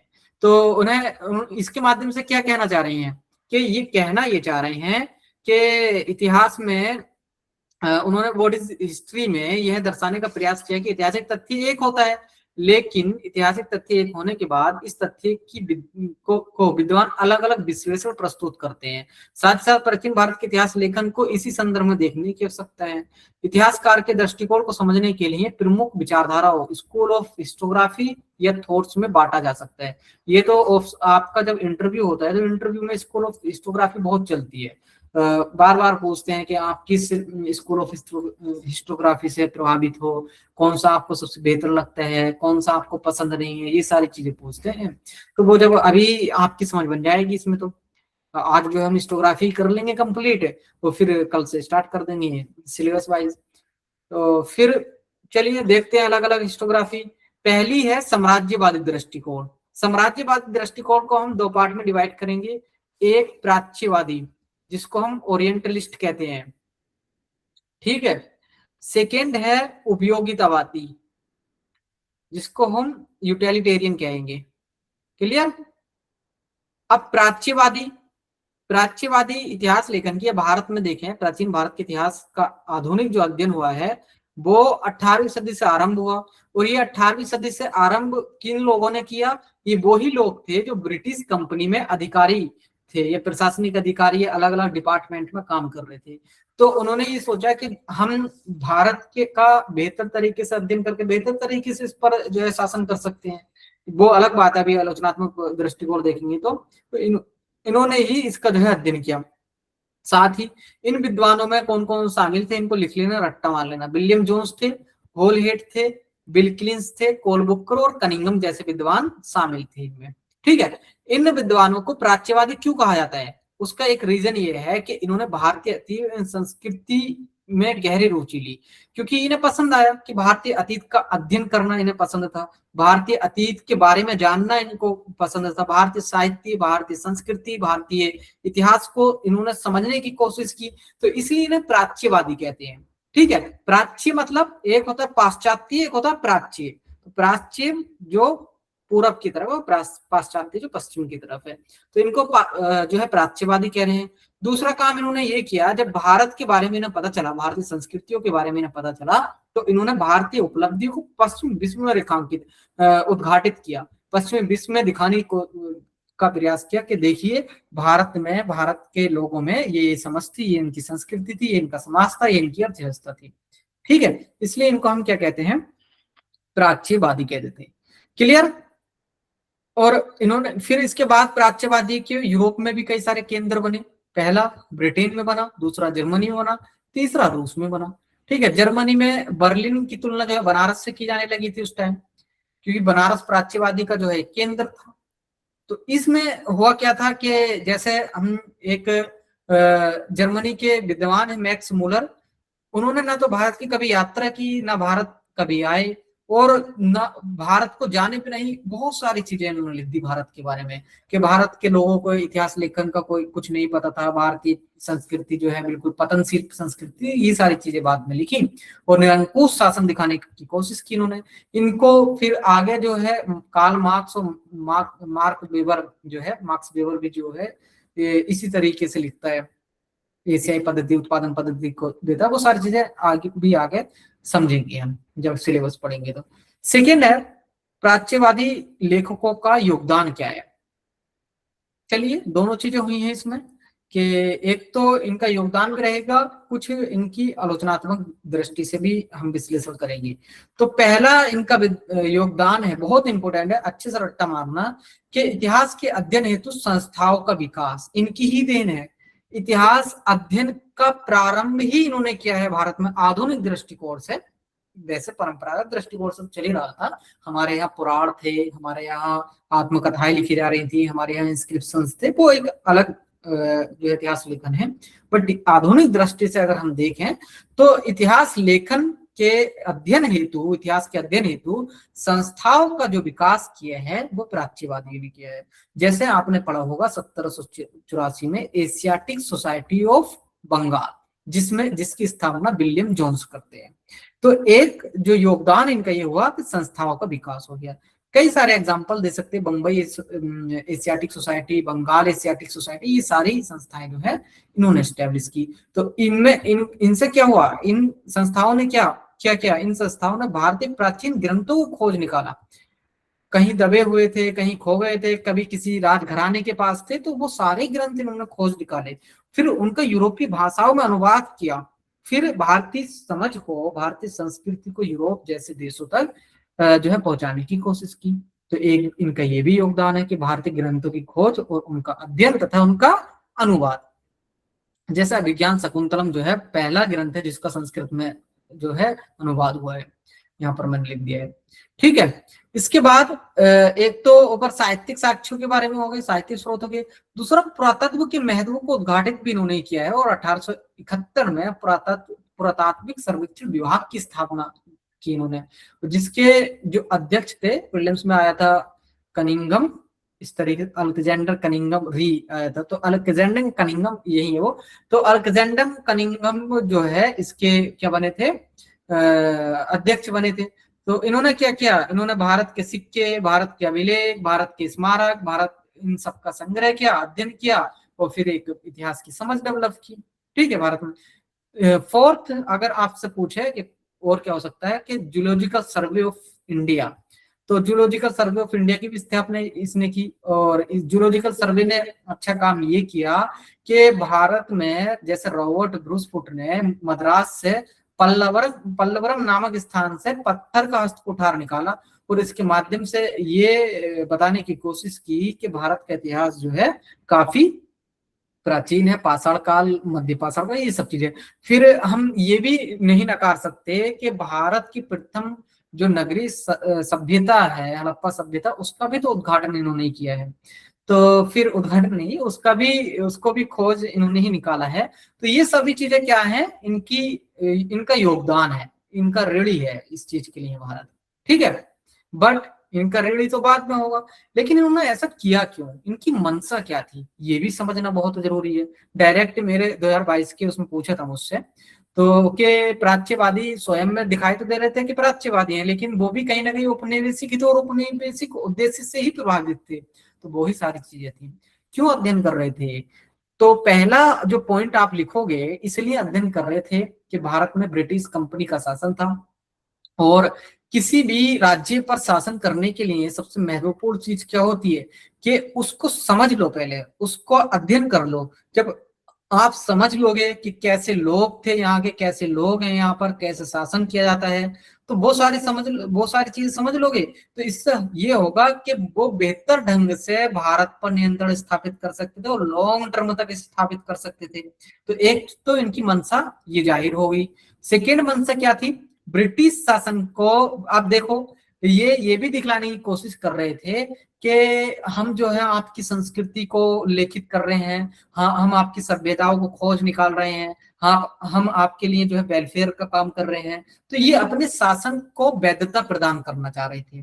तो एक ये भी जो है सेकेंड मंशा थी इनकी कि भारत में वैदिक जो शासन कर रहे हैं उसको वैधता लेजिटिमाइज कर लें। ठीक है, तो सीमाओं में एक तो दो ऊपर के ये ही लिख लेंगे कि इनकी ये सीमाएं हो गई, लेकिन कुछ सीमाएं इतिहास लेखन की दृष्टि से भी हमें करनी चाहिए। अच्छा, आप बोर तो नहीं हो रहे हैं वो अभी तक क्लास में? No sir. अगर बोर हो रहे हो, कोई चीज समझ में नहीं आ रही हो, तो मुझे बता देना, ठीक है। ठीक है, फिर आगे जो है प्राच्यवादी, वही हम पढ़ ले हैं, इनकी सीमाएं हैं कुछ। अच्छा, अभी कोई स्टूडेंट बताओ हमने क्या क्या पढ़ा है, जल्दी बताइए कोई स्टूडेंट। अभी तक हमने किस किस चीज के बारे में डिस्कशन कर ली? रूपा आप बताइए, आदि ऐतिहासिक काल क्या होता है?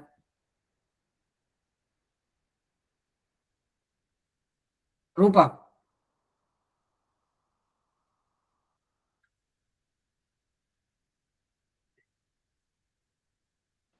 सारे सर आप इसमें बताइए। तारीख।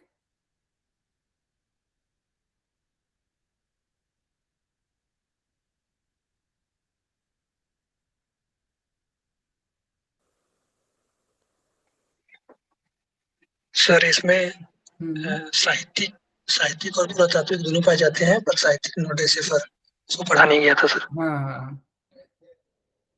देखो, आप लोग खुद को एक्सप्रेस नहीं करोगे ना, तो आज पढ़ ले वो कल को भूल जाओगे, उसका कोई फायदा नहीं हुआ। एक्सप्रेस करना सीखो, जो चीज पूछा जाए करे वो बताया करो, चाहे गलत ही बताया करो। अब यहाँ ऐसा नहीं कि मैं मार लूंगा आपको या आपको डांट दूंगा, तो आप गलत ही बताया करो, बस बताया करो। सब चीजें मैं बता रहा हूँ, मैं 1 घंटे से लगभग लगातार बोल रहा हूँ, तो आप भी थोड़ा जो है इसमें पार्टिसिपेट किया करो ना, तभी तो मजा आएगा।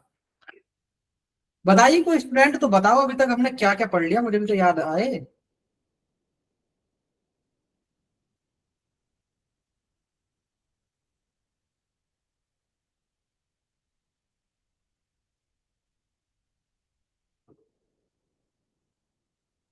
सारे कितना लंबा लिख रहे हो, इससे बेहतर ये ना कि 2 शब्दों में बता ही देते।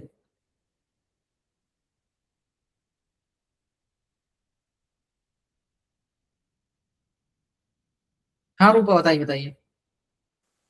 सर सबसे पहले हम लोगों ने सिलेबस देखा, हम्म। और उसके आधार पे राजनीतिक विस्तार देखा, आर्थिक विस्तार देखा, सामाजिक विस्तार, सांस्कृतिक विस्तार। उसके हम्म, बाद इतिहास की प्रासंगिकता देखा, फिर स्रोत देखा हम लोगों ने।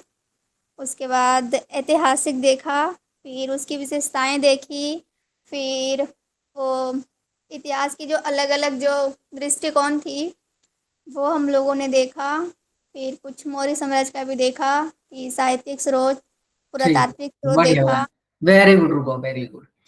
और अभी जो हम पढ़ रहे हैं, अभी क्या पढ़ रहे हैं इस टाइम, बताइए। प्राच्यवादी और अप्राच्यवादी। हाँ, तो अभी इतिहास लेखन देख रहे हैं हम, ठीक है। ऐसा। इतिहास लेखन में प्राच्यवाद चल रहा है हमारा। प्राच्यवादी के हमने लगभग देख लिया, अब इसकी कुछ सीमाएं थी, ये कहीं ना कहीं चूक कर गए। पहली चूक ये की इन्होंने, जब इन्होंने भारतीय इतिहास का अध्ययन किया, तो हमारे पास 2 तरीके के ग्रंथ थे। एक ब्राह्मण ग्रंथ थे और एक गैर ब्राह्मण ग्रंथ थे, जिसको हम संस्कृत ग्रंथ कहते हैं, ब्राह्मण ग्रंथों को। तो इन्होंने जो इतिहास, जो है इतिहास का जो अध्ययन किया है, वो ब्राह्मण धर्म को केंद्र में रख के किया है। वो ब्राह्मण धर्म एक एलिट क्लास और एक क्लास को रिप्रेजेंट कर रहे थे, तो उसके माध्यम से जो वास्तविक सिनेरियो सामने आना चाहिए, तस्वीर सामने आनी चाहिए, वो सारी चीजें नहीं आई, जो बात के विद्वान जो है इसमें इंप्रूव करेंगे। तो क्या है, प्राचीन ग्रंथों का उद्घाटन तो अवश्य किया, परंतु इन ग्रंथों के अध्ययन विश्लेषण में ब्राह्मण का सहयोग लिया, दूसरा ब्राह्मणों का सहयोग लिया। तो ब्राह्मणों ने अपना ही ओपिनियन दिया एक तरीके से, वो ब्राह्मण ग्रंथों का जब करेंगे, पाली ग्रंथ, प्राकृत ग्रंथ, इन सब चीजों में इन्होंने रुचि नहीं दिखाई। तो दूसरा क्या हो गया कि संस्कृत के समानांतर लोक भाषा में लिखित ग्रंथों में कोई रुचि नहीं, जैसे पाली ग्रंथ होते हैं, प्राकृत ग्रंथ होते हैं, ये रुचि नहीं दिखाई। तीसरा, इसकी आलोचना हम ये कर सकते हैं कि इन्होंने जो इतिहास लिखा, वो इतिहास भारत के दृष्टिकोण से नहीं लिखा। इन्होंने इतिहास लिखा यूरोप के दृष्टिकोण से, यूरोप केंद्रीय दृष्टिकोण, यूरोप सेंट्रिक अप्रोच अपनाया इन्होंने। इन्होंने हमारे यहाँ हमारे इतिहास को पतनशील बताया। इन्होंने हमारे इतिहास को ये कहा कि, हमारे लोगों को ये कहा कि भारत में कोई ऐसी इतिहास लेखन की पहले से कोई परंपरा नहीं थी, इतिहास लेखन इनको नहीं आता था, ये तो सिर्फ माया में जो वास्तविक जीवन है उसको माया समझते थे। ये सारी चीजें इन्होंने ऐसी भ्रांतियां फैलाई, तो ये भी एक आलोचना हो सकती है। भ्रम फैलाए, विश्व भारत के संत माने भ्रम, और फिर संत सपेरों और मदारियों का देश जो है घोषित किया इन्होंने, ये भी एक आलोचना है इनकी। फिर जो है भारतीय संस्कृति का मूल तत्व धर्म है, ये कहा कि भारतीय संस्कृति तो सिर्फ धर्म में रहती है, इन्हें जो है लोग भौतिकतावाद से कोई मतलब नहीं है, इन्होंने जो है सुख शांति इन सब चीजों से कोई मतलब नहीं है। जबकि हम देखेंगे कि लोकायत जैसे जो है दर्शन भी हमारे यहाँ थे, वो भौतिकतावादी दर्शन भी हमारे यहाँ पर था, तो दोनों बैलेंस्ड संस्कृति थे हमारे, और इन्होंने जो है हमारे संस्कृति के बारे में भ्रम फैलाया, ये सारी चीजें थी। ठीक है, तो ऐसे जैसे मैक्स मुलर को देखें, इसने क्या कहा कि जहां यूनानियों के लिए जीवन उमंग एवं वास्तविकता थी, वहीं भारतीयों के लिए माया थी। यानी कि ये तो इसको कुछ समझते नहीं थे, इससे दूर ही भागते थे, ये माया समझते थे कि नहीं नहीं इसमें मत फंसो, आप पैसा मत कमाओ, आप व्यापार मत करो, आप जो है कृषि मत करो, ये तो सब माया है। ऐसा नहीं है, इन्होंने ये सारी जो है भ्रांतियां फैलाई है। क्लियर हो गया? तो कौन कौन सी भ्रांतियां फैलाई हैं, क्या क्या आलोचना हम कर सकते हैं, ये मैंने आपको बता दिया। और अभी जब नोट्स भेजूंगा तो इसको आप रीड करेंगे और कल आपसे इसको मैं पूछ लूंगा। फिर इसका दूसरा पार्ट जो मैंने बताया था, एक होता है उपयोगितावादी दृष्टिकोण, यूटिलिटेरियन अप्रोच, या स्कूल ऑफ यूटिलिटेरियन भी इसको कह देंगे, थॉट्स ऑफ यूटिलिटेरियन। ठीक है, तो अब ये कौन है? ये भी ब्रिटिश साम्राज्यवादी इतिहासकार हैं, लेकिन इनका थोड़ा अप्रोच डिफरेंट रहता है। इन्होंने तो बिल्कुल ही नकार दिया, इन्होंने तो भारत को बिल्कुल पतनशील बता दिया। इन्होंने तो ये कहा कि नहीं नहीं, इनकी संस्कृतियों को जो है कोई महत्व मत दो, इन पर शासन करो और ये दायित्व हमारे है कि इन्हें ठीक करेंगे, ये जो है बर्बर है, ये ऐसा भी है, ये सारी चीजें इन्होंने कही। तो 19वीं सदी के आरंभिक दशकों तक ब्रिटेन में विद्वानों का एक नया वर्ग उत्पन्न हुआ। इस वर्ग के विद्वानों को उपयोगितावादी कहा गया। ठीक है, इन विद्वानों का दृष्टिकोण प्राच्यवादी से बिल्कुल अलग था। जैसे जहां प्राच्यवादियों में भारतीय अतीत और संस्कृति का गुणगान कर रहे थे, वो उसे खोज निकाल रहे थे, और यूरोप, अभी मैंने आपको बताया कि यूरोप में भी कैसे कैसे केंद्र बने, उनके माध्यम से यूरोप में भी रुचि आई कि भारत की संस्कृति के बारे में जानते हैं, भारत के इतिहास के बारे में पढ़ते हैं। लेकिन उन्होंने क्या कहा? इन्होंने कहा कि उपयोगिता भारतीय अतीत और संस्कृति को पतनशील मानना है। नहीं नहीं, ऐसा कुछ नहीं है कि इसके बारे में जाना जाए या इस पर बल दिया जाए। भारतीय समाज बलपूर्वक सुधार लाने की वकालत करते थे, यानी कि तथा भारतीय शासन के अंतर्गत भारतीय समाज में बलपूर्वक सुधार लाने की वकालत करते थे। ये सारी चीजें इन्होंने, इनका एक दृष्टिकोण था। दूसरा दृष्टिकोण इनका ये था कि उन्होंने यह सिद्ध करने का प्रयास किया कि प्राचीन भारत के लोग राज्य एवं राजनीतिक संस्थाओं का विकास ही नहीं कर पाए, कुछ कर ही नहीं पाए। यानी कि हमारे यहाँ जो मौर्य काल हुआ था उसको भी इन्होंने नकार दिया, हमारे यहाँ जो गणतंत्र थे उनको भी नकार दिया इन्होंने, हमारे यहाँ जो प्रशासनिक दक्षता, प्रशासनिक कौशलता थी वो भी सब नकार दिया। हमने किस तरीके से शासन किया, किस तरीके से राज्य विस्तार किया, किस तरीके से साम्राज्य बनाया, किस तरीके से प्रशासनिक संगठन तैयार किए, किस तरीके से प्रशासनिक मशीनरी खड़ी की, सब नकार दी भाई इन्होंने। तो एक दृष्टिकोण इनका ये था, दंड के बल पर। तो इन्होंने फिर किया कि ये राज्य और राजनीतिक संस्था को तो विकास ही नहीं कर पाए हैं, तो इनके लिए क्या है, ये सब भी लोग हैं, इनको दंड के बल पर ही शासित कर सकते हैं, इनको दंड के बल पर ही जीत सकते हैं। तो ये सारी चीजें, जैसे जेम्स मील है, प्राचीन निरंकुशतावाद इसने दिया, इसमें हम इंपोर्टेंट नाम है जेम्स मील, प्राचीन निरंकुशता। प्राचीन निरंकुशता का मतलब होता है कि जो शासक है, शासक अपने निरंकुशता के बल पर जो है शासन कर रहा है जनता पर, जनता का वेलफेयर कुछ नहीं है, जनता की सोच कुछ नहीं है। इसने माना प्राचीन निरंकुश तक मतलब ईरान से पूर्व जो भी राज्य है वे प्राचीन काल से ही निरंकुश शासकों के द्वारा शासित होते रहे हैं। इसका मतलब ये हुआ कि हम अब यहाँ पर जो शासन करेंगे वो निरंकुशता के माध्यम से करेंगे, दंड के माध्यम से करेंगे। ये सभी लोग हैं तो इनको यही भाषा समझ में आती है। तभी तो उन्होंने लिखा था ना, जब उनके बारूद थे कि डोग और भारतीयों का प्रवेश जो है वर्जित है, ये सारी चीजें लिखते थे। तो वो अवधारणा यहाँ से आ रही है, वो बैकग्राउंड यहाँ से बन रहा है। ठीक है, कि अवधारणा दी उसने। आगे चलकर मार्क्स के द्वारा प्रतिपादित एशियाई उत्पादन सिस्टम, इसको भी देखेंगे, ये भी अवधारणा दी है। ठीक है, ये 2 पॉइंट आपको समझ में आ गए। एक पहला पॉइंट क्या था कि भारतीय संस्कृति को पतनशील कह दिया इन्होंने, उन्होंने गुणगान किया, इन्होंने पतनशील कह दिया, और बलपूर्वक सुधार की बात की। दूसरा, भारत में कोई राज्य एवं राजनीतिक संस्थाओं का विकास नहीं हुआ, ये जो है प्राचीन काल से ही निरंकुशता के माध्यम से शासित होते रहे, तो ऐसे ही हम इन पर शासन करेंगे। तीसरा, जेम्स मील ने एक और जो है बड़ा काम कर दिया, या बहुत खतरनाक काम कर दिया, जो विभाजन तक ले गया, कि इसने पूरे इतिहास का, भारतीय ग्रंथ का जो है सांप्रदायिकता के आधार पर जो है पूरे इतिहास कालखंड को डिवाइड कर दिया कि हिंदू काल, मुस्लिम काल और ब्रिटिश काल, इस तरीके से। तो ये इससे क्या होता है, इससे एक वर्ग ऐसा आया कि हिंदू काल यार हमारा इतिहास, हमारा इतिहास। एक वर्ग ये आया कि नहीं, वो हमारा इतिहास नहीं है, हिंदू काल हमारा इतिहास नहीं है, हमारा इतिहास तो मुस्लिम काल है। आज भी ये चीज हम देखते हैं। आज भी जो सरकार है, या आज भी देखें अगर हम, तो आज भी कई सारी जगह हमें ऐसा दिखाई देता है कि जो व्हाट्सएप यूनिवर्सिटी के माध्यम से इतिहास लिखा जा रहा है कि ये सब चीज चल रही है कि नहीं, मुस्लिम का ये तो मुगल तो बाहर ही थे, मुगलों का भारत में क्या लेना देना, दिल्ली सल्तनतों का क्या लेना देना, इस तरीके से। तो ये सारी परंपराएं यहाँ से विकसित हो रही है। ठीक है, तो भारत का प्रथम इतिहास लिखा इतिहास ग्रंथ 19वीं सदी के आरंभ में, इसने हम उपलब्धियों के रूप में देख सकते हैं, इसे हम उपलब्धियों के रूप में। परंतु इस ग्रंथ की सबसे बड़ी सीमा पता क्या थी, जो मैंने बताया, नामकरण। नामकरण क्या किया इन्होंने, सोची समझी योजना के तहत भारत के इतिहास की सांप्रदायिक व्याख्या कर दी, वही हिंदू काल, मुस्लिम काल एंड ब्रिटिश काल। अब इसकी देखो, क्या हम इस कालखंड से जो नामकरण किया है, इससे हम सहमत हो सकते हैं? बताइए कितने कितने सहमत होंगे कि एक ब्रिटिश जो है हिंदू काल है, एक मुस्लिम काल है और एक ब्रिटिश काल है? कौन कौन सहमत है? देखो, जब मैं हाई स्कूल में था या 12th में था, ये होता है प्रभाव, किस तरीके से बीज बोया जाता है। जब मैं पढ़ता था ना इतिहास को, तो मैं इसी दृष्टि से देखता था कि एंशियंट जो इतिहास है वो तो हिंदू काल है, और जो मिडाइवल हिस्ट्री है वो मुस्लिम काल है। इसी दृष्टि से मैं देखता था। तो ये बच्चों पर क्या मानसिक दबाव डालता है, किस तरीके से बच्चों के दिमाग में उनको परिवर्तित करता है, किस तरीके से सांप्रदायिकता के बीज बोता है। बताइए कितना खतरनाक ये काम किया। अगर हम अवेयर नहीं होते, अगर हम नहीं पढ़ते, तो इसी दृष्टि से देखते इतिहास को। ठीक है, तो बट जब हम इसका खंडन करेंगे, तो हम तो सिर्फ ये नहीं कहेंगे कि बचपन में इस दृष्टि से देखता था, अब नहीं देखता। तो इसका खंडन कुछ ठोस सबूतों और ठोस जो है मानदंडों के आधार पर करेंगे। तो हिंदू काल क्यों नहीं, सबसे पहले उसने जब हिंदू काल कहा, तो हम हिंदू काल क्यों नहीं मानेंगे? इसलिए नहीं मानेंगे कि प्राचीन काल के लोग स्वयं को, पहली बात तो हिंदू कहलाते नहीं थे। ये तो हमें जो ईरानी थे, जो अरबी थे, वो कहते थे हिंदू। तो अरब वालों ने हिंदू कहा था। ठीक है, एक मिनट। एंड दूसरा क्या था कि इस प्राचीन काल में सभी रहने वाले हिंदू नहीं थे।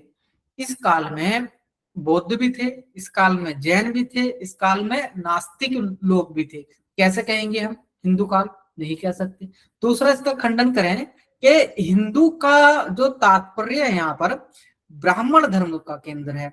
ब्राह्मण धर्म जो अभी मैंने बता दिया ना आपको, तो ब्राह्मण धर्म के अतिरिक्त भी तो यहाँ पर थे, जैन थे यहाँ पर, बौद्ध थे यहाँ पर, सब चीजें थे। ये एक हो गया। मुस्लिम काल क्यों नहीं? मुस्लिम काल और इस तरीके से हम देखेंगे कि एक और लिख लेना, आप ऐड ऑन कर लेना, जब पढ़ते जाते तो समझ बढ़ती जाती है कि कई सारे शासक ऐसे थे जो ब्राह्मण धर्म को नहीं मानने थे। मान लीजिए वो बौद्ध धर्म के अनुयायी हो सकते हैं, वो जैन धर्म के अनुयायी हो सकते हैं, तो अलग अलग धर्म के भी अनुयायी थे। तो शासक स्वयं में भी हिंदू नहीं थे। ठीक है, ये चीज हो गई, 3 हो गए। इस तरीके से मुस्लिम काल क्यों नहीं? कोई बताएगा मुस्लिम काल क्यों नहीं? बताइए कोई, मुस्लिम काल क्यों नहीं?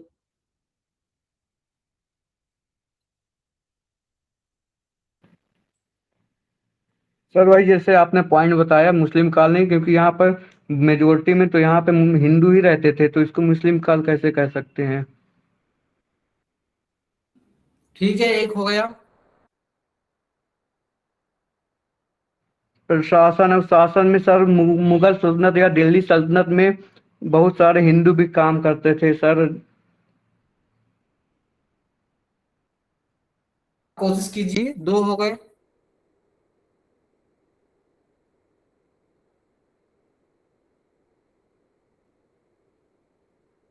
हाँ, वो बताइए बताइए। सर, जो मुगल शासन कर रहे थे वो केंद्र में थे, लेकिन दक्षिण भारत को अगर हम देखें तो उसमें हिंदू भी शासन कर रहे थे उस टाइम पे। तो इसलिए हम नहीं कह सकते कि उस काल को मुस्लिम काल, क्योंकि उस समय तो हिंदू भी शासन कर रहे थे। वेरी गुड, यानी कि समझ है आप लोगों को। ठीक है, बढ़िया, ने अच्छे पॉइंट बताए दोनों ने। तो इसलिए हम जो है इसको मुस्लिम काल नहीं कह सकते, क्योंकि पहली बात तो जो शासन कर रहे थे, चलो मान भी लें टाइम को कि हाँ मुस्लिम शासन कर रहे थे दिल्ली सल्तनत में, मुगल में, कितने थे? मुट्ठी भर। बाकी तो सब बहुसंख्यक कौन थी? प्रजा हिंदू थी, ये दूसरे धर्म से बिलोंग करती थी, इसलिए हम मुस्लिम नहीं कह सकते। दूसरा, हिंदू शासक समानांतर वाली जो बात कही आपने वो वाली हो गई है।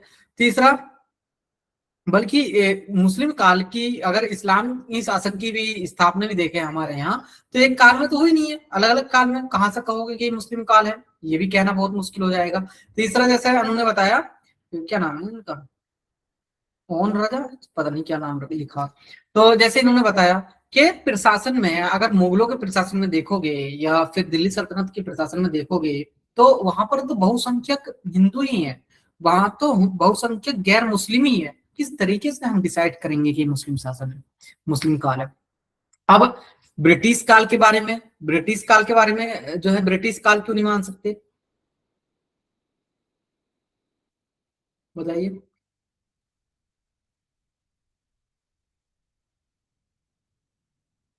देखो, ब्रिटिश काल हम मान लेते, ठीक है, आपने जो है धर्म के आधार पर आप व्याख्या कर रहे हो, आपने दो काल को तो हिंदू और मुस्लिम कह दिया, लेकिन जब आप में इतने ही बड़ा वो है, इतने ही बहादुर लोग हो आप, तो ब्रिटिश काल क्यों कह रहे हो? कहो ना ईसाई काल, ईसाई काल कहो, धर्म के आधार पर कर रहे हो तो।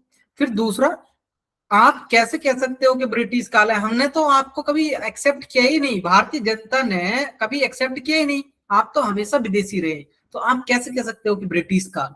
ब्रिटिश तो हमेशा विदेशी रहा है ना, वो तो उसने शोषण किया, भारत से संसाधन लेकर लेकर जाते थे, तो विदेशों में अपने यहाँ जो है उसका बेनिफिट उठाते थे, अपने यहाँ मैन्युफैक्चरिंग करते थे, अपने यहाँ जो है व्यापार जितनी भी चीजें होती हैं वो सारी चीजें करते थे। तो कैसे कहेंगे कि जो है ये ब्रिटिश काल है? तो इन दोनों आधार पर हम इसको खत्म कर सकते हैं कि हाँ ये ब्रिटिश काल नहीं है, इसका जो है बेहतर तरीके से विभाजन होना चाहिए, जो मार्क्सवादी करेंगे, जो राष्ट्रवादी करेंगे। अगला है हमारा भारत के संदर्भ में मार्क्स के विचार, इसको थोड़ा जान लेते हैं। ऊपर जो एशियाई उत्पादन पद्धति दी थी, किसी को पता है कि एशियाई उत्पादन पद्धति क्या होती है? देखो, मार्क्स ने एक अवधारणा दी थी भारतीय समाज को, और जो यूरोप का समाज है उसको अलग अलग डिवाइड किया कि भारतीय समाज जो है परिवर्तनहीन है, भारतीय समाज में परिवर्तनशीलता नहीं है, गतिशीलता नहीं है, भारतीय समाज में मध्य वर्ग नहीं है। जबकि जो यूरोप का समाज है, यूरोपीय समाज में मध्य वर्ग भी है, यूरोपीय समाज में जो किसान वर्ग होता है उस पर भूमि का अधिकार होता है, यानी कि निजी स्वामित्व होता है, लेकिन भारत में जो है निजी स्वामित्व नहीं होती है। ये सारी चीजें। अब एशियाई उत्पादन प्रणाली क्यों कहा जा रहा है इसको? इसलिए कहा जा रहा है क्योंकि इसका मानना ये था कि भारत में जितना भी कृषि का क्षेत्र है, जितना भी कृषि हो रही है, उस पर नियंत्रण है एक प्रशासनिक वर्ग का, एक राज्य का। तो राज्य क्या करता है कि उस पर नियंत्रण स्थापित करता है और किसानों को लगाता है उस पर कृषि करने के लिए। जब कृषि कर ली जाती है तो उन किसानों को सिर्फ उतना ही देता है कि जितना वो जीवन यापन कर पाए, जीवन यापन के अतिरिक्त जितनी व्यवस्था है वो उसको अपने पास ले लेता है। तो ये एक उत्पादन की एक स्पेसिफिक सिस्टम बन गया उत्पादन का। तो इसी को उसने एशियाई उत्पादन प्रणाली कहा है। ठीक है, अब इसका क्या क्या प्रभाव होता है देख लेते हैं। मार्क्स ने एशियाई समाज को यूरोपीय समाज से पृथक करते हुए एक एशियाई उत्पादन प्रणाली की अवधारणा दी। अवधारणा के अनुसार एशियाई समाज एक परिवर्तनहीन समाज, जो मैंने बताया आपको, क्योंकि यूरोपीय समाज की तरह वर्ग संघर्ष नहीं है यहाँ पर। यहाँ ऊपर के स्तर पर निरंकुश शासक है, अभी बताया ना मैंने कि राज्य का नियंत्रण है, निरंकुश है। एक सशक्त नौकरशाही होती है, एक सिंचाई प्रणाली होती है, इसके माध्यम से नियंत्रण स्थापित करता है, उत्पादन अधिशेष अपने कब्जे में पक्ष में खींच लेता है और किसानों के पास उतना ही बच पाता है जिसमें वे अपना गुजर बसर कर सके। एशियाई में एशिया में भूमि पर निजी स्वामित्व नहीं था, वरन सामुदायिक स्वामित्व की अवधारणा प्रचलित थी। इसे मार्क्स ने प्रारंभिक समाजवाद का नाम दिया। मार्क्स के अनुसार यही पद्धति सदियों से चली आ रही थी। तो मार्क्स को भारतीय अथवा एशियाई समाज की समझ नहीं थी, आगे उसके विचार को भारत में मार्क्सवादी विद्वानों के द्वारा चुनौती मिली। मतलब खुद मार्क्सवादी जो हैं, जिसने इतिहास लेखन का प्रारंभ किया और उसकी विचारधारा पर जो इतिहास लिख रहे हैं, उन्होंने इसका खंडन कर दिया कि नहीं आप गलत कह रहे हैं, यहाँ पर निजी स्वामित्व भी है और यहाँ पर जो है निजी वर्ग भी है, मध्य वर्ग भी है, ये सारी चीजें हैं, ये इसको खंडन कर देते। समझ में आया ऐसे उत्पादन सिस्टम? नहीं समझ में आए तो दोबारा वीडियो देख लेना। मैक्स वेबर के विचार, ठीक है। अब दूसरे विद्वान इससे ही प्रभावित होते हैं, मैक्स वेबर भी कुछ ऐसे ही लिख जाएगा। ये सब प्राच्यवादी है और लिख रहे हैं, ये जो है सब इतिहास लेखन से प्रभावित होकर लिख रहे हैं कि क्या क्या होता है। ये क्या कहता है, देखो, जर्मन समाजशास्त्री मैक्स वेबर ने भारत में परिवर्तन के मार्ग में एक बड़ी बात धर्म एवं जाति व्यवस्था को माना। इसने कहा कि भारत में जो धर्म थे, भारत में जो जाति व्यवस्था थी, इसने कोई भी अर्थव्यवस्था में, इसने कोई भी राजनीतिक व्यवस्था में कोई योगदान नहीं दिया और ये तो बाधाएं थी। इन्होंने जो है विकास में रोड़ा का काम किया है। जबकि जो यूरोप का धर्म था, यूरोप में जो ईसाई धर्म था, उसमें उद्यमशीलता थी एक, वो पूंजीवादी था, उसने विकास को बढ़ावा दिया, विकास में पार्टिसिपेशन किया। लेकिन भारत में उल्टा रहा कि ये जो है बाधा ही रही, इसने जो है सामाजिक गतिशीलता को बाधित किया। सामाजिक गतिशीलता बाधित कैसे हुई जाति व्यवस्था से, कि वो 4 वर्गों में विभाजित हो गए कि ब्राह्मण हैं, क्षत्रिय हैं, वैश्य हैं, शूद्र, बस चारों में ही रहे, कोई गतिशीलता नहीं है। अगर सेना का काम हम शूद्रों से लेने लगे तो नहीं मिलेगा, ये गतिशीलता में बाधा है, ठीक है। ये सारी चीजें हुई भी, लेकिन जो उसने माना है उससे हम सहमत नहीं हो सकते। कई सारी चीजें हैं कि पूंजीवाद के विकास में इसे एक बाधा के रूप में देखा। इसके अनुसार भारत के किसी भी धार्मिक पंथ में, चाहे वह ब्राह्मण पंथ हो, देखो, चाहे वो बौद्ध पंथ हो या जैन पंथ हो अथवा इस्लाम, किसी में भी वह आर्थिक तर्कशीलता नहीं थी जो यूरोप में प्रोटेस्टेंट पंथ में रहा था। अब क्या हम इसकी बात से सहमत हो सकते हैं कि भारतीय ग्रंथों में कोई तर्कशीलता नहीं है, भारतीय ग्रंथों ने पूंजीवाद को बढ़ावा नहीं दिया, भारतीय ग्रंथों में उद्यमशीलता नहीं थी? तो जैसे जैन ग्रंथ देखेंगे, जैन ग्रंथ को लिखे हुए व्यापार पे हैं, ठीक है। जैन ग्रंथों की सबसे बड़ी विशेषता तो ये है कि वो व्यापार को, हालांकि कृषि को चलो उसने डाउन किया, तो एक इनोवेटिव चीज तो लेकर आए, व्यापार को बढ़ावा दो, नवाचार को बढ़ावा दो, ये सब चीजें की। ऐसी बौद्ध धर्म के जितने भी बौद्ध विहार थे या बौद्ध ग्रंथ है, उसमें सारी चीजें व्यापार के बारे में, व्यापार के मानकों के बारे में, व्यापार के नियमों के बारे में उल्लेख किया गया है। तो ये भी हमें बात हजम नहीं होती है। जब इस्लाम भारत में आया तो इस्लाम तो भारत में आया ही सबसे पहले व्यापार की दृष्टि से था, व्यापार के माध्यम से था। इस्लाम की तो व्यापारिक तर्कशीलता देखोगे या वैज्ञानिक तर्कशीलता, उन्होंने तो लाइब्रेरी, पहली विश्व की पहली लाइब्रेरी जो है इन्होंने की। और ये जो पुनर्जागरण होने का वो कर रहे हैं, भारत के ग्रंथों को ले जाकर अनुवाद जो है जब अरबों ने किया तो उसके बाद पुनर्जागरण यूरोप में आता है। तो ये सारी चीजें भी हम इनका भी खंडन कर देंगे, ठीक है।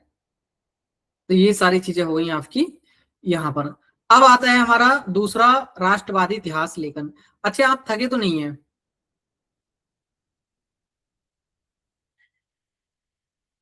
बताइए, आप थके तो नहीं है?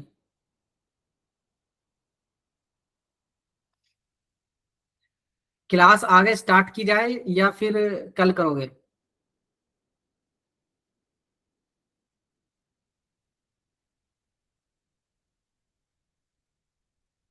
आधा घंटा और कर लेते हैं, फिर उसके बाद टुमारो कर लेते हैं फिर, क्योंकि देखो कल कर लेंगे सर। देखो अभी जो मैंने जो कराया है ना, जो आपको मार्केट में टीचर कराएंगे, उस ये उनकी 7-7 8-8 क्लासेस का कवर करा दिया। इतनी में मैंने कम से कम 8 क्लासेस हो होंगी, इतना कुछ करा दिया है। तो ये मैं आपको जो है सेंड कर दूंगा, उसके बाद जो है हम कल आगे क्लास कर लेंगे। 1.5 घंटा हो गया लगभग, ऑलमोस्ट 1.5 घंटा हो गया, ठीक है। तो आज का रिकैप कर लेते हैं क्या क्या हमने पढ़ा। सबसे पहले क्या पढ़ा हमने कि एक तो इतिहास क्या होता है, इसको हमने देखा, इतिहास की डेफिनेशन देखी, इतिहास की प्रासंगिकता देखी। हाँ सर, पीडीएफ सेंड कर दीजिए, बिल्कुल सेंड कर देंगे। तो इतिहास की प्रासंगिकता देखी हमने। फिर उसके बाद हमने ये देखा कि इतिहास के जो अलग अलग आयाम होते हैं वो एक दूसरे को प्रभावित करते हैं, चाहे वो सामाजिक आयाम हो, आर्थिक आयाम हो, राजनीतिक आयाम हो, सांस्कृतिक आयाम हो, एक दूसरे को प्रभावित करके चलते हैं। सेकंड हमने देखा इतिहास लेखन क्या होता है। उससे पहले हमने काल विभाजन देख लिया था स्रोत के आधार पर, कि हम प्रागैतिहासिक में बांटते हैं, आदि ऐतिहासिक में बांटते हैं, ऐतिहासिक काल में बांटते हैं। तो प्रागैतिहासिक मतलब क्या, और मतलब कौन कौन से पीरियड इसमें आएंगे, कौन कौन सा जो इतिहास इसमें आएगा, तो वो सारी चीजें मैंने लिख दी और आपको डिलीवर कर दी। थर्ड हमने देखा कि ऐतिहासिक काल क्या है, ऐतिहासिक काल में हम क्या क्या पढ़ेंगे, उसकी क्या क्या विशेषताएं रहेंगी, ये सारी चीजें देखी। इसके बाद इतिहास लेखन में इतिहास लेखन का मुद्दा आया कि इतिहास लेखन क्या होता है। अलग अलग विद्वानों के हमने विचार देखे कि कोई कह रहा है कि संपूर्ण इतिहास विचारों का इतिहास है, कोलिंग वुड जैसे कहता है। कोई कहता है कि तथ्य बोलते नहीं है, उनको बुलाया, इतिहासकारों द्वारा बुलवाया जाता है। ये किसने कहा था? ये एचकार ने कहा था। तो इससे जो इतिहास लेखन डेवलप हो जाता है। ये सारी चीजें देखी। फिर हमने थॉट्स देखे, different school of historiography and different school of thoughts हमने देखे। तो इसमें पहला हमने देखा था प्राच्यवादी, साम्राज्यवादी। साम्राज्यवादी को दो तरीके से हमने डिवाइड किया। पहला प्राच्यवादी, जिसको हमने ओरिएंटलिस्ट कहा था। सेकेंड उपयोगितावादी, जिसको हमने यूटिलिटेरियन कहा था। जो ओरिएंटलिस्ट था उसकी विशेषताएं देखी, उसने किस तरीके से इतिहास लेखन को भारत में प्रोत्साहित किया, उसका क्या क्या योगदान था, उसके क्या उद्देश्य थे, उसकी क्या आलोचनाएं थी, ये सब चीजें देखी हमने। फिर हम आए यूटिलिटेरियन में, उपयोगितावादी इतिहास लेखन में।